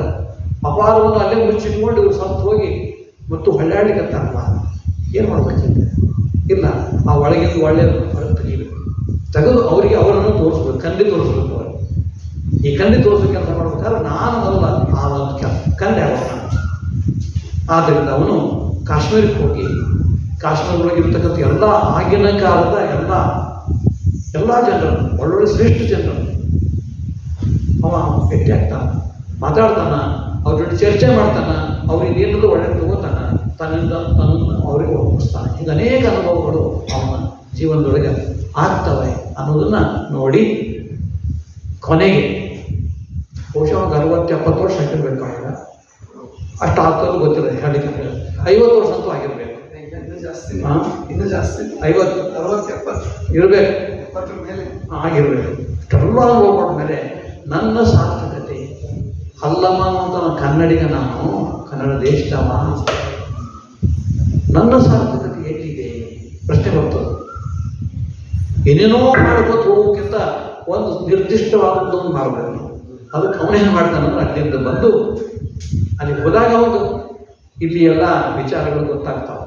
ನಾನು ಹೇಳಿದೆಲ್ಲ 1131ರಿಂದ 67ನೇ ಇಸ್ವಿ ಒಳಗೇನು 36 ವರ್ಷದ ಅವಧಿ ಒಳಗೆ ಕಲ್ಯಾಣದಲ್ಲಿ ಬಿಜ್ಜಳನ ರಾಜಧಾನಿ, ಬಿಜ್ಜಳನ ರಾಜ್ಯದಲ್ಲಿ ನಡೆದಂಥ ಒಂದು ದೊಡ್ಡ ಅದ್ಭುತವಾದಂಥ ಕೆಲಸ. ಬಹುಶಃ ಜಗತ್ತಿನ ಯಾವ ಪ್ರದೇಶದಲ್ಲಿ ಅಂಥದ್ದು ಆಗಿರಲಿಕ್ಕಿಲ್ಲ. ಅಂಥದ್ದೊಂದು ಬದಲಾವಣೆ, ಪ್ರಗತಿ, ಕ್ರಾಂತಿ, ಮನುಷ್ಯನ ಕ್ರಾಂತಿ. ಮನುಷ್ಯನಿಗಾಗಿ ಮನುಷ್ಯನೇ ಮಾಡಿದ ಕ್ರಾಂತಿ. ಅದನ್ನೆಲ್ಲ ಕೇಳಿರ್ತಾನ ಅವನು. ನನ್ನ ದೇಶದಲ್ಲಿ ನಡೀತಿದೆ, ಅದು ನೋಡ್ಬೇಕು ನಾನು, ಅದನ್ನು ನಾನು ಕಲಿಬೇಕು, ಅಥವಾ ನಾನು ಕಲಿತದನ್ನು ಅವರಿಗೂ ಕೂಡ ಒಪ್ಪಿಸ್ಬೇಕು. ಅಲ್ಲಿ ಶರಣರು ಇರ್ತಾರಲ್ಲ, ಶರಣ ಜೀವನ ಅಂದ್ರೆ ಹೇಗಿರ್ತಂದ್ರೆ ಅದೊಂದು ಕಾಲದ ಕಥೆ ಹೇಳಬೇಕು ನಾವು. 12ನೇ ಶತಮಾನದ ಹೊತ್ತಿಗೆ ಕರ್ನಾಟಕದ ಮತ್ತು ಭಾರತದ ಎಲ್ಲ ಭಾಗದಲ್ಲಿರ್ತಕ್ಕಂಥ ಪರಿಸ್ಥಿತಿ ಹೇಗಿತ್ತು ಗೊತ್ತೇನೋ. ಧರ್ಮ ಅಂತ ಏನು ಹೇಳ್ತಾರಲ್ಲ, ಅವುಗಳ ನಡುವೆ ಹೊಡೆದಾಟ, ಮತಗಳ ನಡುವೆ ಹೊಡೆದಾಟ, ಅದಕ್ಕೆ ರಾಜರು ಕೊಡ್ತಕ್ಕಂಥ ಬೆಂಬಲ, ರಾಜರು ಕೊಡ್ತಕ್ಕಂಥ ಕಾಟಾಟ ಎಲ್ಲ. ಹೀಗಾಗಿ ಧರ್ಮ ಅಂತ ನಾವು ಎದಕ್ಕಂತೀವಿ, ಅದಿರಲಿಲ್ಲ. ಸಾಮಾನ್ಯ ಜನರಿಗೆ ಅದರಿಂದ ಏನೂ ಆಗ್ತಿರ್ಲಿಲ್ಲ. ಸಾಮಾನ್ಯ ಜನರು ಕೂಡ ಕೊನೆ ಒಬ್ಬ ರಾಜ ಇನ್ನೊಬ್ಬ ರಾಜ ನೋಡಿ ಯುದ್ಧ ಮಾಡ್ತಾನಲ್ಲ, ಯುದ್ಧ ಮಾಡಿದ್ರೆ ಸಾಯೋರು ಯಾರು? ಸಾಮಾನ್ಯ ಜನರಿಗೆ ಸಹಿತ. ಅವ್ರಿಗೆ ಇನ್ನೊಬ್ಬ ರಾಜನ ಬಗ್ಗೆ ದ್ವೇಷ ಇಲ್ಲ, ಮತ್ಸರ ಇಲ್ಲ, ಹೊಡೆದಾಡಬೇಕು, ಗಳಿಸ್ಬೇಕು ಅನ್ನೋದು ಇಲ್ಲ. ಆದರೂ ಅವ್ರು ಯುದ್ಧ ಹೋಗ್ಬೇಕು, ಅವರು ಅಜ್ಞಾನ, ಒತ್ತಡ. ಈಗ ನೋಡ್ರಿ, ಸತ್ತವ್ರು ಎಷ್ಟು ಮಂದಿ ನೋಡ್ರಿ. ಮೊನ್ನೆ ಇರಾನದೊಳಗೆ ಅಮೇರಿಕದವರು ವಿಮಾನದಲ್ಲಿ ಬಾಂಬ್ ಭಾಷೆಯ 170 ಜನ ಬಾಲಿಕೆಯರು, ಹೈಸ್ಕೂಲ್ ಹುಡುಗಿಯರು ಅವರು ಸತ್ತಿರ್ತಾರೆ ಜೀವಂತ. ಏನು ಕಾರಣ? ಅಜ್ಞಾನ, ಸ್ವಾರ್ಥ, ಸಣ್ಣತನ, ಅಮಾನವೀಯತೆ. ಮನುಷ್ಯರೇನೋ ರಾಕ್ಷಸರು ಏನೋ ಗೊತ್ತಿಲ್ಲ. ಏನು ಸಾಧಿಸ್ತೀವಿ ಅಂದ್ರೆ ಏನಿಲ್ಲ. ಪುಣ್ಯಭೂಮಿ ಇವತ್ತು ಯಾವ ಹೊತ್ತಿಗೆ ಯಾವ ಪುಣ್ಯಭೂಮಿ ಇಸ್ರೇಲ್ ಆಗ್ತದೋ ಇರಾನ್ ಗೊತ್ತಿಲ್ಲ, ಏನಾಗ್ತದೆ ಗೊತ್ತಿಲ್ಲ. ಇವತ್ತು ನಾಡು ಇಂಥ ಪರಿಸ್ಥಿತಿ ಇದು ಅವಾಗೂ ಇತ್ತು. ಇನ್ನೇನು ವಿಮಾನಗಳು ಇದ್ದಾವ, ಇರಲಿಲ್ಲ, ತಂತ್ರಜ್ಞಾನ ಇರಲಿಲ್ಲ. ಆದ್ರೆ ಮನುಷ್ಯನ ಹೊಡೆದಿತ್ತು. ಅನೇಕ ರೀತಿ ಒಳಗೆ ಶ್ರೀಮಂತರು ಬಡವರು ಹೊಡೆದು ಉಪವಾಸ ಹಾಕೋದು ಇವೆಲ್ಲ ಎದ್ದು ಧರ್ಮನೂ ಇಲ್ಲ.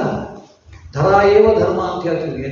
ತಿಳಿಬೇಕು, ನಾವು ಸಾಯುವನ್ನೇ ತಿಳಿಬೇಕು, ರೋಗಿನೇ ತಿಳಿಬೇಕು, ಅಜ್ಞಾನಿನೇ ಜ್ಞಾನಿ ಮಾಡೋದು ಇದು ಧರ್ಮ. ಆ ಧರ್ಮ ಇಲ್ಲದಂಥ ಒಂದು ಪರಿಸ್ಥಿತಿ ಇಡೀ ಇಂಡಿಯಾದೊಳಗೆ ಇದ್ದಂಥ ಒಂದು ಪರಿಸ್ಥಿತಿ ಅದು. ಆ ಪರಿಸ್ಥಿತಿ ಒಳಗೆ ಅಲ್ಲಮ್ಮ ಪ್ರಭು ಜವಾಬ್ದಾರಿ ತಗೋತ ನೆನ್ಪಿಡ್ಬೇಕು ನಾವು. ಏನೋ ಭಾಳ ಬುದ್ಧಿವಂತ, ನಾವು ಹಿಮಾವಂತ, ನಾನು ಎಂದು ನಾನು ಅನ್ನೋ ಶಬ್ದ ಅವನ ಜೀವನದಾಗೆ ಬರ್ತದೆ. ಅದೇನಿದ್ರು ಅವನು ಪರಮಾತ್ಮ, ಅವನು ಕೊಟ್ಟದ್ದು, ಅವನು ಹೇಳಿದ್ರೆ ನಾವು ಮಾಡ್ತೀವಿ ಅಷ್ಟೇ. ಎಷ್ಟೋ ಮಂದಿ ಅಲ್ಲಮ್ಮ ಪ್ರಭುವನ್ನು ನಾಸ್ತಿಕ ಅಂತಾರೆ. ಅವನ ವಿಚಲನವನ್ನು ಸರಿಯಾಗಿ ಓದದೆ, ಅವನ ಚರಿತ್ರೆಯನ್ನು ಸರಿಯಾಗಿ ತಿಳಿದೆ ನಾಸ್ತಿಕ ಅಂತ ಹೇಳ್ತಾರೆ. ನಾಸ್ತಿಕ ಅಲ್ಲ, ನಾನೇ ದೇವರು ಅಂತ ಒಂದು ಕಡೆ ಹೇಳ್ಬಿಡ್ತಾನೆ. ಅಹಂಕಾರ ಮಾತಾಡೋದು.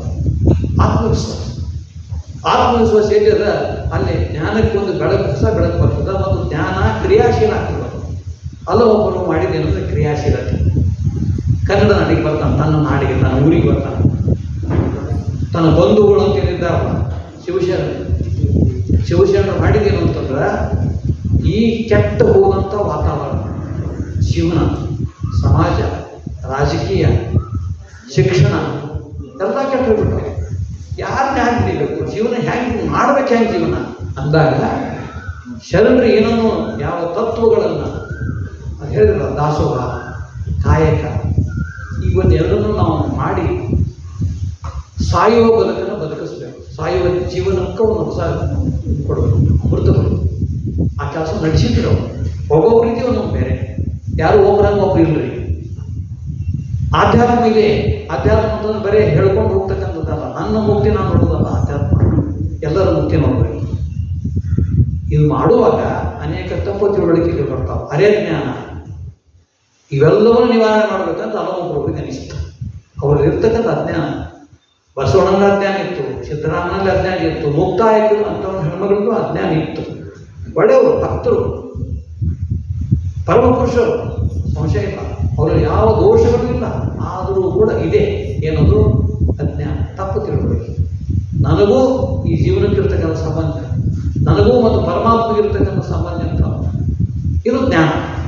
ಈ ಜ್ಞಾನದ ಕೆಲಸವನ್ನು ನಾನು ಅವರನ್ನು ಪರೀಕ್ಷೆ ಮಾಡಿ ನೆನ್ಪಿಡಿ. ಜ್ಞಾನ ಯಾವಾಗ ಸಾರ್ಥಕ ಆಗ್ತದೆ? ಪರೀಕ್ಷೆ ಆದಾಗ. ಅದಕ್ಕೆ ವಾರ್ಷಿಕ ಪರೀಕ್ಷೆ ವಿದ್ಯಾರ್ಥಿಗಳು ಇರ್ತಾವೆ. ಅಂಥ ಪರೀಕ್ಷೆಯನ್ನು ಮಾಡುವ ಕೆಲಸವನ್ನು ತಗೊಂಡ ಯಾರು? ಅಲ್ಲಮಪ್ರಭು. ಬಸವಣ್ಣಿಗೆ ಹೇಳ್ತಾನೆ, ಬಸವಣ್ಣ ಸಮಾಜ ಉದ್ಧಾರ ಮಾಡಬೇಕಂತ ಹೊಟ್ಟಿಯಲ್ಪ, ಸಮಾಜ ಉದ್ಧಾರ ಆಗುತ್ತದೆ ಪ್ರಶ್ನೆ ಕೇಳ್ತಾನೆ, ಚರ್ಚೆ ಮಾಡ್ತಾನೆ. ಸಮಾಜ ಅಂದ್ರೆ ಏನು, ಹೆಂಗಿರ್ತದೆ, ಅಲ್ಲಿ ಯಾರು ಉದ್ಧಾರ ಆಗ್ತಾರೆ, ಬದಲಾವಣೆ ಏನಾಗ್ತದೆ, ಸುಧಾರಣೆ ಏನಾಗ್ತದೆ, ನೀವು ಮಾಡ್ತಕ್ಕಂಥ ಈ ಕೆಲಸದ ಸುಧಾರಣೆ ಆ ರೀತಿಯನ್ನು ಹೇಗೆ ವಿಚಾರ ಮಾಡ್ತೀವಿ ಅಂದ್ರೆ ಬಸವಣ್ಣನ ಪರೀಕ್ಷೆ ನಡೆಸ್ತಾನೆ. ಆತ್ಮವಿಮರ್ಶೆ ಅಂತ ಹೇಳ್ತೀವಿ ನಾವು. ಇವತ್ತು ನಮ್ಮ ದೇಶದೊಳಗೆ ಪ್ರಜಾಪ್ರಭುತ್ವದಾಗ ಆತ್ಮನಿರೀಕ್ಷೆ ನಡಿಬೇಕು ಇಲ್ಲ. ಪ್ರತಿಯೊಂದಕ್ಕೂ ಪ್ರತಿಯೊಬ್ಬರು ಹೇಳ್ತಾರೆ, ಆಳವರು ಹೇಳ್ತಾರೆ, ವಿರೋಧಿ ಪಕ್ಷರು ಹೇಳ್ತಾರೆ. ಏನಂದ್ರೆ ಅಸಂವಿಧಾನ ಪ್ರಕಾರ ಮಾಡಿದೆ. ಪ್ರತಿಯೊಬ್ಬರು ಹೇಳ್ತಾರೆ. ಮೊನ್ನೆ ನಮ್ಮ ಸಂವಿಧಾನದ ಪ್ರಕಾರನೇ ನಾನು ಬಜೆಟ್ ಮಾಡಿದಂತ ಮುಖ್ಯಮಂತ್ರಿಗಳು ಹೇಳ್ತಾರೆ. ಇಲ್ಲ ಸಂವಿಧಾನ ಪ್ರಕಾರ ಬೋಗಸ್ ಅಂತ ಅವರ ವಿರೋಧಿಗಳು ಹೇಳ್ತಾರೆ. ಅದರ ಸಂವಿಧಾನ ಎಲ್ಲಿದೆ? ಬೇಕಲ್ಲ, ಸಂವಿಧಾನ ಒಳ್ಳೆಯದೇ. ಅಂಬೇಡ್ಕರ್ ಬಗ್ಗೆ ಬೇರೆ ಬೇರೆ ಹೇಳ್ತಾರೆ. ಹೇಳೋರೆಲ್ಲ ಎಂಥ ಮೀಸರು ಇದ್ದಾರೆ ನೆನ್ಪಿಡ್ಬೇಕು. ಅಂಬೇಡ್ಕರ್ ಯಾರು ತಿಳ್ಕೊಂಡಾರ ಅವ್ರ ಪ್ರಕಾರ ಇದ್ದಾರೆ, ಅವ್ರು ಯಾರು ಅಂಬೇಡ್ಕರ್ ಹೆಸರು ಹೇಳೋದನ್ನು ಹೇಳಬೇಕಾಗಿಲ್ಲ. ಇದ್ದೀವಿ ನಾವು ಜೀವನ ಮಾಡ್ತೀವಿ. ಆದರೆ ಯಾರಿಗೆ ಹೇಳಿಕ್ಕಾಗೋದಿಲ್ಲ ಅಂತ ಅವ್ರ ಹೆಸರು ಹೇಳಿಕೊಂಡು ನಾವು ಉದ್ಧಾರ ಮಾಡ್ತೀವಿ ಅಂತ ಹೇಳ್ತಾರೆ. ಇದು ಬಸವಣ್ಣನ ಜೀವನದೊಳಗೂ ಪರೀಕ್ಷೆ ಕೊಟ್ಟಿದ್ರು ಯಾರು ಅಲ್ಲಮಪ್ರಭು. ವಿಚಾರ ಮಾಡಿ, ಮನುಷ್ಯ ಅಂದ್ರೆ ಏನು, ವ್ಯಕ್ತಿ ಅಂದ್ರೆ ಏನು, ಶರಣ ಅಂದ್ರೆ ಏನು, ಎಲ್ಲ ವಿಚಾರ ಮಾಡಿ ಹೊಸ ಸಮಾಜವನ್ನು ಕಟ್ಟಲಿಕ್ಕೆ ನಾವು ಮಾಡಬೇಕಾದದ್ದು ನಮ್ಮ ಅಂತರಂಗದಲ್ಲಿ ಇರತಕ್ಕಂಥ ಅಂತರಂಗ ರತ್ನವನ್ನ, ಆ ರತ್ನವನ್ನು ಬಳಪಿಸ್ಬೇಕು. ರತ್ನ ಮಾರಬಾರದು. ಇವತ್ತೇನು ಮಾಡಿದ್ರೆ ರತ್ನಗಳನ್ನು ಮಾರ್ತಾ ಇದ್ದೀವಿ ನಾವು. ರತ್ನಗಳನ್ನು ಮಾರುವ ಚಟ ನಮ್ಮಲ್ಲಿರ್ತಕ್ಕಂಥ ಸಂಪನ್ಮೂಲವನ್ನು ಮಾರ್ತೀವಿ ನಾವು. ವಿರಾಟ್ ನಮ್ಮ ಭಾರತಕ್ಕೆ ಯಾಕೆ ದುಡ್ಡು ಬರ್ತದೆ ನಮ್ಮಿಂದ ಅಂತ. ಆ ದುಡ್ಡಲ್ಲಿ ಹೋಗಬಾರ್ದಂತ ಅಮೇರಿಕ ನಮ್ಮ ಮೇಲೆ ಒತ್ತಡ ತರ್ತಾನೆ. ಇದೆಲ್ಲ ಎಣ್ಣಿಗಾಗಿ ನಡೀತಕ್ಕಂಥ ಜಗಳಿದ್ದು ಯುದ್ಧ. ಇದನ್ನೇ ಅಲ್ಲಮಪ್ರಭು ಹೇಳ್ತಾರೆ. ಇದು ಅಂತ ಯಾವುದೂ ಅಲ್ಲ, ಯಾವ ವಸ್ತುಗಳು ಏನು ಅಲ್ಲ, ಸ್ವತಃ ನಾವೇ ಏನು ಅಲ್ಲ, ಹೋಗ್ಬಿಡ್ತೀವಿ ನಾವು. ಆದರೆ ಹೋಗುವ ಮುಂಚೆ ಈ ಜೀವನವನ್ನು ಯಾವ ರೀತಿ ನೋಡಬೇಕು, ಪ್ರೀತಿ ಅಂದ್ರೇನು, ಪ್ರಾಮಾಣಿಕ ಅಂದ್ರೇನು, ಕರುಣೆ ಅಂದ್ರೇನು, ಜ್ಞಾನ, ಮುಖ್ಯವಾಗಿ ಜ್ಞಾನ. ನಾನು ಅಂದ್ರೆ ಯಾರು? ಕನ್ನಡ ಸಾಹಿತ್ಯದೊಳಗೆ ಒಂದು ಶಬ್ದ ಬರ್ತದೆ, ಕವಿರಾಜ ಮಾರ್ಗದೊಳಗೆ ಅರ ಅಂತ ಒಂದು ಶಬ್ದ ಬರ್ತದೆ. ಅರ ಅಂದ್ರೆ ಧರ್ಮ. ರ ಅಂತಂದ್ರೆ ಸೆಕ್ರೆಟರಿ. ಈಗಿನ ನಂಬರ್ ಇವಾಗ ಕನ್ನಡ ಎರಡು ರ, ಒಂದು ನಂಬರ್, ಇನ್ನೊಂದು ಸೆಕ್ರೆಟರಿ. ಅರ ಅಂತಂದ್ರೆ ಧರ್ಮ. ಒಂದು ಪ್ರಸಂಗ ಬಂತು, ನಾನು ಎಮ್ಮೆ ಇದ್ದಾಗ ಆಚಾರ್ಯ ಮಠರು, ಡಾಕ್ಟರ್ ಎಂ ಕಲಬುರ್ಗಿ ಅವರು ಎಲ್ಲರೂ ಒಂದು ದಿವಸ ಗದಿಗೆ ಹೋದ್ರು. ಪುಣ್ಯಾಶ್ರಮದೊಳಗೆ ಆ ಕಡೆಯಿಂದ ದಕ್ಷಿಣ ಬೆಂಗಳೂರು ಕಡೆ ಒಬ್ಬ ಸ್ವಾಮಿಗಳು, ಮಠ ಸ್ವಾಮಿಗಳು, ಬಹಳ ಪಂಡಿತರು, ಸಂಸ್ಕೃತವನ್ನು ಅರಿದು ಕುಡಿದವರು. ಅವರು ಬಂದಿದ್ದರು. ಅವ್ರ ಪ್ರತಿಪಾದನೆ ಏನಂತಂದ್ರೆ ಕನ್ನಡ ಭಾಷೆ ಸ್ವಂತ ಭಾಷೆ ಅಲ್ಲ. ಕನ್ನಡದಲ್ಲಿ ವಚನಕಾರರು ಬರೆದದ್ದೆಲ್ಲ ಸ್ವಂತ ಅಲ್ಲ, ಅವೆಲ್ಲ ಸಂಸ್ಕೃತಿಯಿಂದ ಬಂದಾವ, ವೇದಗಳಿಂದ, ಆಗಮಗಳಿಂದ, ಉಪನಿಷತ್ತುಗಳಿಂದ ಬಂದಾವ. ಅವನು ಕಾಪಿ ಮಾಡಿರೋ ಅನ್ನೋ ಥರ ಮಾತಾಡಿದರು. ಈ ಮಾತನ್ನು ಕೇಳಿಸಿಕೊಂಡು ನಾವು ಸುಮ್ಮನಿರ್ಬೇಕಾ? ಅಲ್ಲಿ ನಮ್ಮ ಎಂ ಕಲಬುರ್ಗಿ ಅವರು ಎಲ್ಲಿ ಇತ್ತು, ಸ್ವಾಮಿ ನೀವು ಇಲ್ಲಿ ತನಕ ಹೇಳಿದೆಲ್ಲ ಸುಳ್ಳದು. ಕನ್ನಡಕ್ಕೆ ಕನ್ನಡದ್ದೇ ಆದಂಥ ಭಾಷೆ, ಸ್ವತಂತ್ರ ಭಾಷೆ, ಸಂಸ್ಕೃತಿಯಿಂದ ಹುಟ್ಟಿಲ್ಲ. ಸಂಸ್ಕೃತ ಪದಗಳಲ್ಲ ಇಲ್ಲಂತ. ಆಗ ಕನ್ನಡ ಭಾಷೆ ಸ್ವತಂತ್ರ ಭಾಷೆ, ದ್ರಾವಿಡ ಭಾಷೆ, ಅದಕ್ಕೆ ಅದರದೇ ಆದಂಥ ಪದಗಳಿವೆ. ಯಾವ ಪದಗಳಿಲ್ಲ ನಮ್ಮಲ್ಲಿ. ಅಂದ್ಕೂಡಲೇ ನಿಮ್ಮಲ್ಲಿ ಸ್ವರ್ಗ ಅಂತ ಶಬ್ದದಿಂದ ಸ್ವರ್ಗ ಸಂಸ್ಕೃತ, ಕನ್ನಡದಾಗೆ ಸ್ವರ್ಗ ಅಂತ ಹೇಳಿದ್ರು. ಹೇಳೇಬಿಟ್ರು ಕನ್ನಡ ಸ್ವರ್ಗದ ಅಂತ ಹೇಳಿ ಬರ್ದಿಲ್ಲ ಅಂತ ಒಂದು ಶಬ್ದ ಬರ್ದಿಲ್ಲ ಸ್ವರ್ಗದ ಶಬ್ದ ಸೂರ್ಯಗೆ ಎಲ್ಲಿದ ಧರ್ಮ ಅನ್ನೋದಕ್ಕೆ ಎಲ್ಲಿದ ಅಂತ ಹೇಳ್ಬಿಟ್ರು ಕೊನೆಗೆ. ಆವಾಗ ನಮ್ಮ ಕಲಬುರಗಿಯವರು ಧರ್ಮ ಅನ್ನೋದಕ್ಕೆ ಸ್ವತಂತ್ರ ಶಬ್ದ ಕನ್ನಡದಲ್ಲಿ ಇದೆ. ಯಾಕಂತಂದ್ರೆ ಕನ್ನಡ ಭಾಷೆ ಸ್ವತಂತ್ರ ಭಾಷೆ, ಕನ್ನಡಿಗರು ಸ್ವತಂತ್ರ. ನಾವು ನಮ್ಮ ಧರ್ಮವನ್ನು ನಾವೇ ಕಂಡುಕೊತೀವಿ, ಸಂಸ್ಕೃತಿಯನ್ನು ಬೇಕಾಗಿಲ್ಲ ನಮಗೆ. ಸ್ವಾಮಿಗಳು ತಣ್ಣಗೆ ಬಿಟ್ಟರು. ಸಭೆಯಾಗಿ ಮುಗಿಯಿತು. ಈ ಮಾತು ಯಾಕೆ ಹೇಳಬೇಕಾಗಿತ್ತು ಅಂತಂದ್ರೆ ಅನ್ನುವಂಥ ಈ ಶಬ್ದ ಕವಿರಾಜ ಮಾರ್ಗ. ಕವಿರಾಜ ಮಾರ್ಗಕಾರ ಕನ್ನಡ ಅಂದ್ರೆ ಅದು ಬರೀ ಮಾತಲ್ಲ. ಕನ್ನಡಿಗ ಅಂದ್ರೆ ಯಾರು? ಕನ್ನಡ ದೇಶ ಹೆಂಗದ, ಕನ್ನಡ ದೇಶದ ಗುಣಗಳು ಹೆಂಗವ, ಕನ್ನಡ ಸಾಹಿತ್ಯ ಹೆಂಗದ, 5 ವಿಷಯಗಳನ್ನ ಹೇಳ್ತಾನೆ ನಾವು. ಸ್ವತಂತ್ರ ನಾವು. ಅದು ಕನ್ನಡದ ಮೊಟ್ಟ ಮೊದಲ ಗ್ರಂಥ ನೆನ್ಪಿಡ್ಬೇಕು ನಾವು. ಪಂಪನಿಗಿಂತ ಮುಂಚೆ ಬಂದದ್ದು ಕವಿರಾಜ ಮಾರ್ಗ ನೆನ್ಪಿಡ್ಬೇಕು. ಇವತ್ತಿಗೂ ಕೂಡ ನೋಡ್ರಿ, ಕನ್ನಡ ಭಾಷೆಗೆ ಕ್ಲಾಸಿಕಲ್ ಲ್ಯಾಂಗ್ವೇಜ್ ಕೊಡಲಿಲ್ಲ ಮೊದಲು. ಬರೀ ತಮಿಳಿಗೆ ಕೊಟ್ಟು ಕೂತ್ಕೊಂಡ್ಬಿಟ್ರು, ನಾವು ಜಗಳ ತೆಗೆದಿಲ್ಲ. ಅವಾಗ ಅಲ್ಲಿ ಕೇಳ್ತಾರೆ, ಕನ್ನಡ ಅಷ್ಟು ಹಳೆದಲ್ಲ, ಕನ್ನಡ ಸ್ವಂತಿಕೆ ಇಲ್ಲ, ಕ್ಲಾಸಿಕಲ್ ಹ್ಯಾಂಗ್ ಕೊಡ್ಲಿಕ್ಕೆ ಬರ್ತದ ಪ್ರಶ್ನೆ ಮಾಡಿದ್ರು. ಅವಾಗೆಲ್ಲ ನಮ್ಮೆಲ್ಲ ಪಂಡಿತರು ಚಿದಾನಮೂರ್ತಿಗಳಂತವ್ರು ಹೇಳ್ಕೊಂಡು ಕನ್ನಡಕ್ಕೆ ಕನ್ನಡದ್ದೇ ಆಗಿರ್ತಕ್ಕಂಥ ಎಲ್ಲವೂ ಇದೆ, ಕನ್ನಡಿಗರು ಸ್ವತಂತ್ರ ಇದ್ದಾರೆ. ಈ ಸ್ವಾತಂತ್ರ್ಯವನ್ನು ತೋರಿಸಿಕೊಟ್ಟವ್ರೆ ವಚನಕಾರ. ವಚನಕಾರ ಅಂತ ತೋರಿಸಿಕೊಟ್ರು. ಅದಕ್ಕಿಂತ ಮುಂಚಿನಿಂದ ಅದನ್ನು ತಿಳಿದು ನಾವು ಸಾಬೀತು ಮಾಡಿದರು. ಅದಕ್ಕೆಲ್ಲ ಕಾರಣಗಳು ಅಲ್ಲಮಪ್ರಭುವಂಥ ಗುರು, ನಾಡಿನ ಗುರು, ನಾಡೋಜ. ಪಂಪ ನಂತರ ಬರ್ತಾರೆ, ಹಿಂದೆ ಮುಂದೆ ಬಂದರೂ ಸಹಿತ ಅವರ ನಾಡೋಜ. ಇವೆಲ್ಲ ವಿಷಯಗಳನ್ನು ಯಾಕೆ ಹೇಳಬೇಕಾಗಿದೆ ಅಂತಂದ್ರೆ, ವಚನ ಸಾಹಿತ್ಯ ಕೇವಲ ಅದು ಲಿಂಗಾಯತರ ಸಾಹಿತ್ಯ, ಅದು ಧರ್ಮ, ಹಿಂಗೆಲ್ಲ ಸಾಮಾನ್ಯ ಮಾತನ್ನು ಹೇಳ್ತಾರೆ, ಇಲ್ಲಂತಲ್ಲ. ಅವು ವ್ಯಾವಹಾರಿಕ ಸರಿ. ಅದಕ್ಕಿಂತ ಮುಖ್ಯ ಅಂತ ಹೇಳಬೇಕಾಗಿದೆ ನಾವು. ವಚನಗಳು ಇಲ್ಲ ಅಂದರೆ ಕನ್ನಡ ಸಾಹಿತ್ಯವೇ ಇಲ್ಲ. ತೆಗೆದುಬಿಡಿ. ಎಷ್ಟೋ ತನಕ 1970 ತನಕ ವಚನ ಸಾಹಿತ್ಯವನ್ನು ಸಾಹಿತ್ಯ ಅಂತ ಹೇಳ್ತಿದ್ದೇ ಇಲ್ಲ. ವಚನ ವಾಂಗ್ಮಯ ಸಾಹಿತ್ಯ ಅದು ಧಾರ್ಮಿಕ, ಅದು ಮಠದ ಬಗ್ಗೆ ಹೇಳ್ತಕ್ಕಂಥದ್ದು ಅಂತಲೂ ಕಲ್ಪನೆ ಇತ್ತು. ಆಗ ಅದು ಕೂಡ ಸಾಹಿತ್ಯ ಅಂತ ತೋರಿಸ್ಬಿಟ್ರು, ಹೋಗು ಹಡಕಟ್ಟಿಯವರು. ಈಗ 3 ವರ್ಷದಿಂದ ಬಂದಾಗ ನಾನು ಈ ಮಾತನ್ನು ಇದೇ ಅದೇ ಸುರಾದು. ಸಾಹಿತ್ಯ ಅಂತಂದ್ರೆ ಬರೇ ಪುಸ್ತಕದಾಗ ಬರ್ತಕ್ಕಂಥದ್ದಲ್ಲ. ಸಾಹಿತ್ಯ ಅಂತಂದ್ರೆ ಆ ಜನರ ಜೀವನ, ಜನರ ತಿಳುವಳಿಕೆ, ಜನರ ಅನುಭವ ನೆನ್ಪಿಡ್ಬೇಕು. ವಚನ ಸಾಹಿತ್ಯ ಅಂದ್ರೆ ಕನ್ನಡ ನಾಡಿನ ಜನರ ಉನ್ನತ ಮಟ್ಟದ ಜನರು, ಸಾಮಾನ್ಯ ಜನರ ಮಾತು. ಅವರೆಲ್ಲರೂ ಸಾಮಾನ್ಯರೇ, ಆ ಉನ್ನತಿಗೆ ಹೋಗ್ತಾರೆ. ಆ ಉನ್ನತಿಗೆ ಹೋಗ್ಲಿಕ್ಕೆ ಏನೇನು ಮಾಡಬೇಕು ಅನ್ನೋದನ್ನ ಅಲ್ಲಮಪ್ರಭು ಹೇಳ್ಕೊಡ್ತಾರೆ. ಅಲ್ಲಮಪ್ರಭುವನ್ನ ಎಲ್ಲ ಜನ ಸೇರಿ ಶೂನ್ಯ ಸಂಪಾದನೆ, ಶೂನ್ಯ ಮಂಟಪ ಅದಲ್ಲ, ಅದು ಅಧ್ಯಕ್ಷನ ಅವರೇ ಮಾಡ್ತಾರೆ. ಅಧ್ಯಕ್ಷ ಅಂತ ಬರೀ ಪದವಿ ಅಂದ್ರೆ ಅದು ಅಧಿಕಾರ ಅಲ್ಲ. ಅದೇನು ಅಂತಂದ್ರೆ, ನೀವೇನು ವಚನಗಳನ್ನು ಬರೀತಿರಲ್ಲ, ಸ್ವಲ್ಪ ಓದಿ ನೋಡಿ ಅಂತ ಹೇಳ್ತಿದ್ರು. ಅಕ್ಷರ ತಪ್ಪಿರಬಾರ್ದು, ಶಬ್ದದೋಷ ಇರಬಾರ್ದು, ಛಂದೋಲಯ ತಪ್ಪಬಾರ್ದು, ಎಲ್ಲ ರಿಪೇರ್ ಮಾಡಿ ಅಂತ ಇದ್ರು. ಏನೋ ಬರೀತೀವಿ ನಾವು. ಅಲ್ಲ ಬಸವಣ್ಣ ಕೂಡ ಅವ್ರು ಹೇಳ್ತಿದ್ರು, ಬಸವಣ್ಣ ಈಗ ವಚನ ಸರಿ ಬರ್ತಾ ಇಲ್ಲ, ಇನ್ನೊಂದು ಸರಿ ನೋಡ್ಬೋದು, ನಾವು ರಿಪೇರ್ ಮಾಡೋದು, ನಾವು ತೊಗೊಂಡು ಮಾಡೋದು. ಎಲ್ಲ ಕವಿಗಳು ಮಾಡೋ ಕೆಲಸ ಇದೆ. ದೊಡ್ಡ ದೊಡ್ಡ ಕವಿಗಳು ಬರೆದನ್ನು ಪ್ರಿಂಟ್ ಮಾಡಿದ್ದವರು ತಿದ್ಕೊಂಡ್ರು. ನಾವು ದ.ರಾ. ಬೇಂದ್ರೆ ಅವ್ರದ್ದೇ ಉದಾಹರಣೆ ಹೇಳೋದಾದ್ರೆ, ಭಾವಗೀತೆ ಅನ್ನೋ ಒಂದು ಕವಿತೆ ಬರ್ತದೆ, ಬಹಳ ಪ್ರಸಿದ್ಧ ಕವಿತೆ ಅದು. ಅವರ ಜೀವನದ ಮುಖ್ಯ ಒಂದು ಅನಿಸಿಕೆ ಹೇಳ್ತಕ್ಕಂಥ ಆ ಕವಿತೆ ಒಂದು 8 ಸಾವಿರ ಕಿರ್ತಾರೆ, ಅವರೇ ಹಿಡಿತಿದ್ದರು. ಅವನಂತ ಹಾಡುಗಳು ಇವತ್ತಿಗೂ ಅವ. ನನ್ನ ಕವಿತೆ ಭಾಳ ಚಲೋ ಅದ, ಬೇರೆ ದೊಡ್ಡ ಕವಿ ಅಂಥೇಳಿ ನಾನು ಪ್ರಕಟ ಮಾಡಿಲ್ಲ. ಆ ಕವಿತೆ ಓದೋದ ಮೇಲೆ ಪರಿಣಾಮ ಮಾಡೋದು ಒಂದು. ಎರಡನೇದು ಸರಿಯಾದ ಅರ್ಥ ಕೊಡಬೇಕು. ಮೂರನೇದು ಅಂದ್ರೆ ನನ್ನ ಅಭಿವ್ಯಕ್ತಿ ಸರಿ ಇದೆಯೋ ನಾನು ನೋಡ್ಕೋಬೇಕು.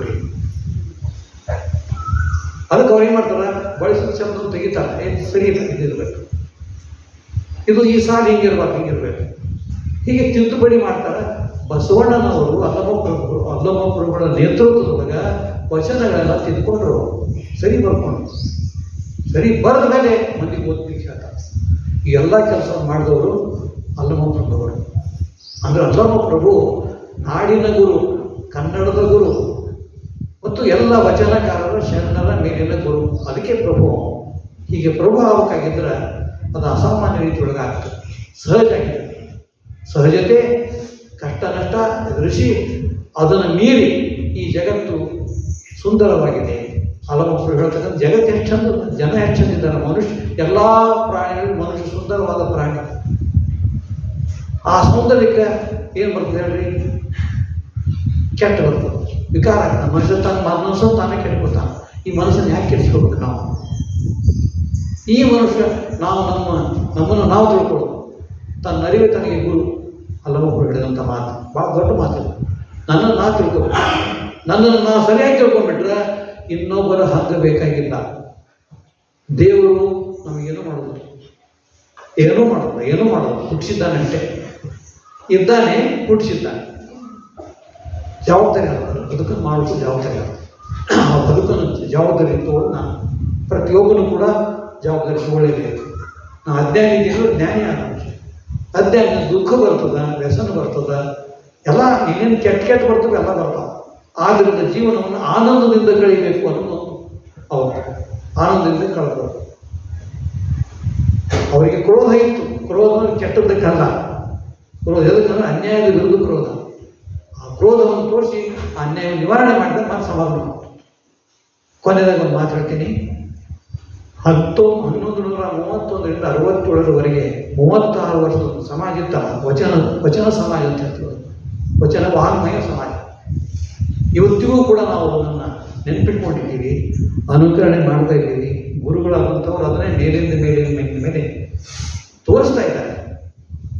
ಅವ್ರು ವಚನ ಹೇಳಿ ಮುಗಿಸುವುದಿಲ್ಲ, ವಚನವನ್ನು ಬದುಕ್ತಾರೆ ಅಥವಾ ವಚನವನ್ನು ಸಾಧಿಸ್ತಾರೆ.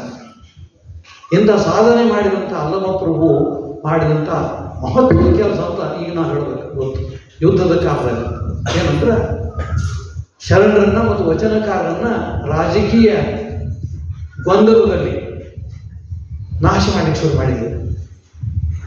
ಆವಾಗ ಕೆಲವು ವಚನಕಾರ, ಕೆಲವು ಶರಣರು ನಮ್ಮನ್ನು ನಾಶ ಮಾಡ್ತಾರೆ. ನಾವು ತಿರುಗಿ ನಾಶ ಮಾಡ್ಬೇಕು, ಅವರು ಬಡಿಬೇಕು, ಬಿಡೋದಿಲ್ಲ ನಾವು ಅಂಥೇಳಿ ಬಸವಣ್ಣನ ಮಾತನ್ನು ಮೀರಿ ಹೋದವರು ಹೋಗಿದ್ರು.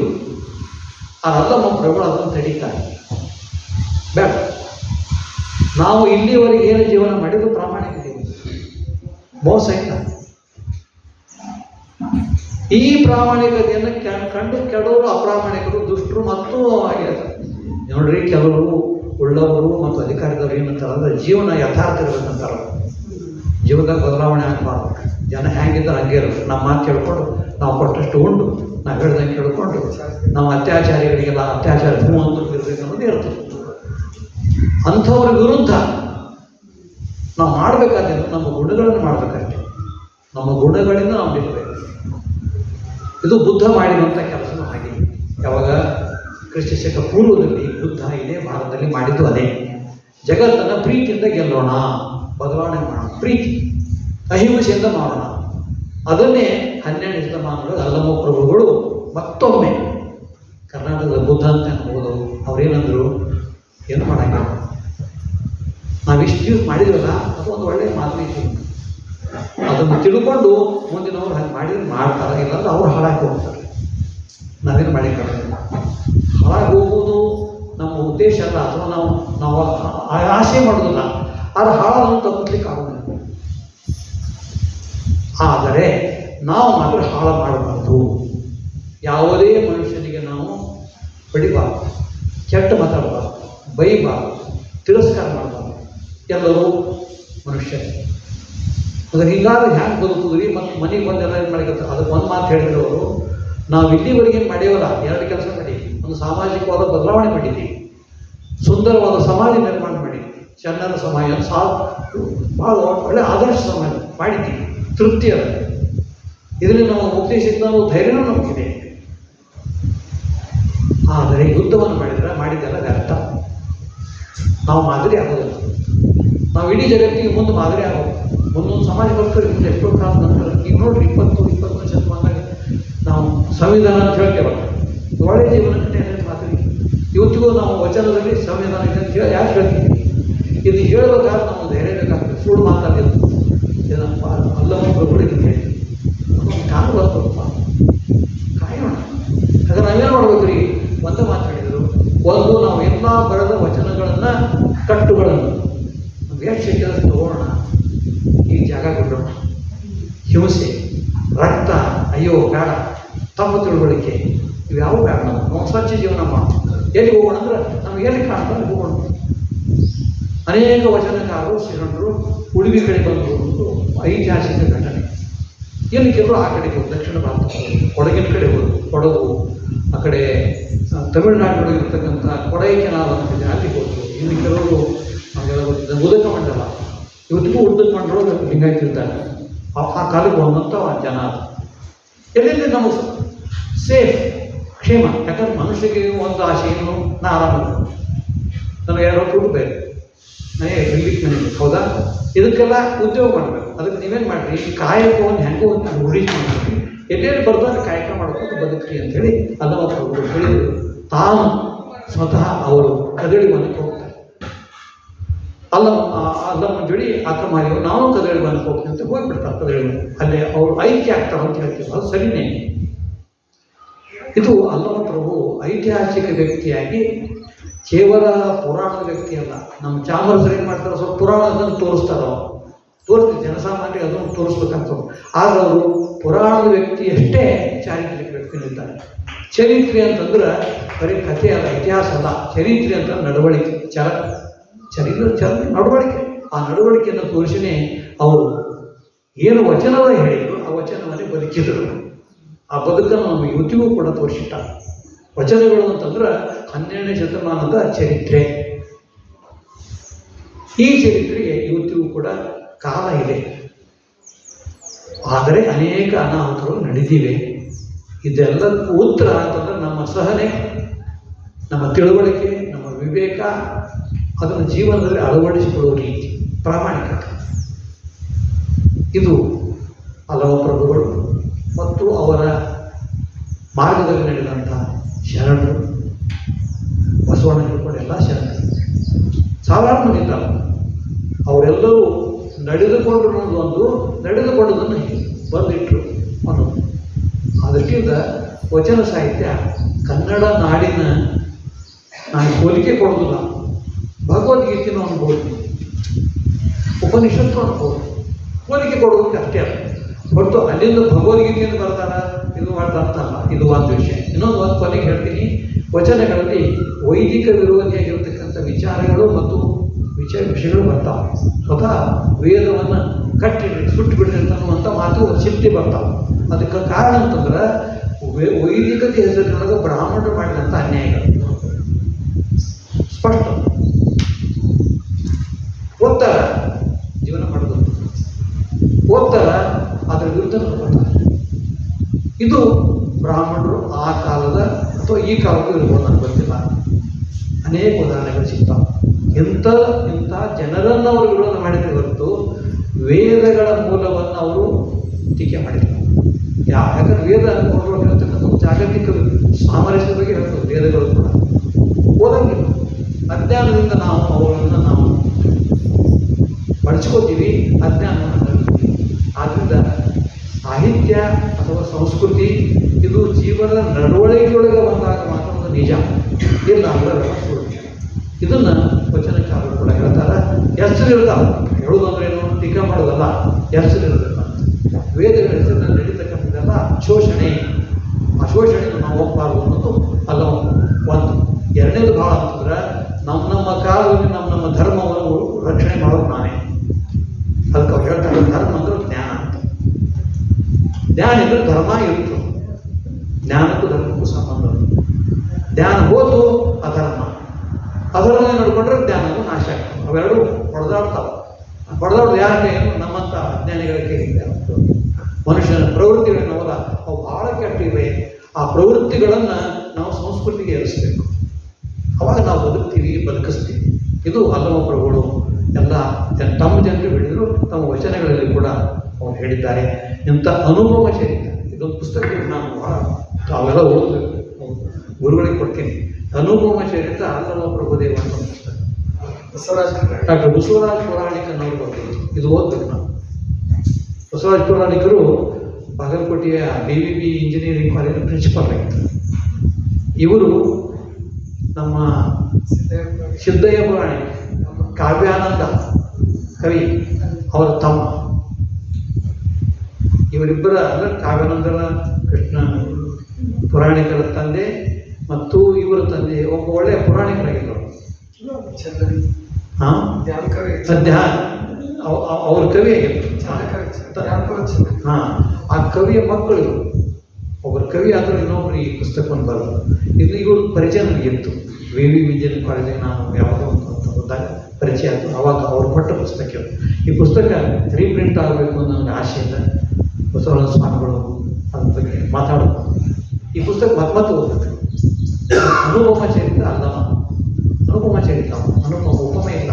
ಬಹುಶಃ ಜಗತ್ತಿನ ಯಾವ ತತ್ವಜ್ಞಾನಿ ಗುರು ಅವರಿಗೆ ಹೋಲಿಸಬೇಕು ಅಂತ ನಾವು ಸಾಕ್ರೆಟಿಸ್ ಅಂತೀವಿ, ಅಂತ ಸಾಕ್ರೆಟಿಸ್ಗೆ ಹೋಲಿಸಬೇಕು ಅಂತ ಒಬ್ಬ ಕನ್ನಡ ನಾಡಿನ ಅನುಪಮ ಚರಿತ ಅಲ್ಲಮ ಪ್ರಭು ಇವರ ವಚನಗಳನ್ನು ಮೇಲೆ ಮೇಲೆ ಓದಿ ನಮ್ಮಲ್ಲಿರುವಂಥ ಅಜ್ಞಾನವಿಡೀ ಅನೇಕ ಕೆಟ್ಟ ಗುಣಗಳು ಬರ್ತಾವೆ. ಸ್ವಾರ್ಥ, ಸಣ್ಣತನ, ಸಂಕುಚಿತತೆ, ಹಿಂಸೆ, ಶೋಷಣೆ ಎಲ್ಲ ಬರ್ತಾವೆ. ಇವೆಲ್ಲವನ್ನು ನೀಗಲಿಕ್ಕೆ ನಮಗೆ ಸಾಧ್ಯವಿದೆ ಅನ್ನೋದನ್ನೇ ನಾವು ಅವ್ರನ್ನು ಕರೀಬೇಕಾಗ್ಯದ. ಇಂಥ ಅನುಪಮ ಚರಿತನ ಪುಣ್ಯಸ್ಮರಣೆ ಬರೀ ಕತೆ ಕೇಳ್ಕೊಂಡು ಹೋಗೋದಲ್ಲ, ಮತ್ತು ಅವನ ಬಗ್ಗೆ ನಾವು ಆಸಕ್ತಿ ತಗೋಣ. ಇನ್ನೂ ಅನೇಕ ಅಂಶಗಳು ಹೊಡಿತಾವೆ ಅವನ ಜೀವನದಾಗ. ಹುಡುಕಿದ್ರು ಅನೇಕ ಸಿಗ್ತಾವ್ರಿ. ನಮ್ಗೆ ಸಿಕ್ಕೋದೊಂದು ಯಾವುದಷ್ಟೇ ಬೇಕು ನಾನು ತಿಳ್ಕೊಂಡು ನಾವು ಅಲ್ಲಮ ಪ್ರಭುಗಳು ಕನ್ನಡ ನಾಡಿನ ಸಾಂಸ್ಕೃತಿಕ ನಾಯಕರು ಅನ್ನೋದನ್ನು ಮತ್ತೆ ಮತ್ತೆ ಭಾಳ ಅಭಿಮಾನಿಯಿಂದ ಗೌರವ ಅಂತ ಹೇಳಿ ನಾವು ಬದುಕೋಣ ಅಂಥೇಳಿ ಈ ಅವಕಾಶ ಸಿಕ್ಕಿದ್ದಕ್ಕೆ ಹುಚ್ಚರಿಗೆ ನಾನು ಧನ್ಯವಾದ ಹೇಳ್ತೀನಿ. ತಮಗೂ ಕೂಡ ಧನ್ಯವಾದಗಳು. ನಮಸ್ಕಾರ.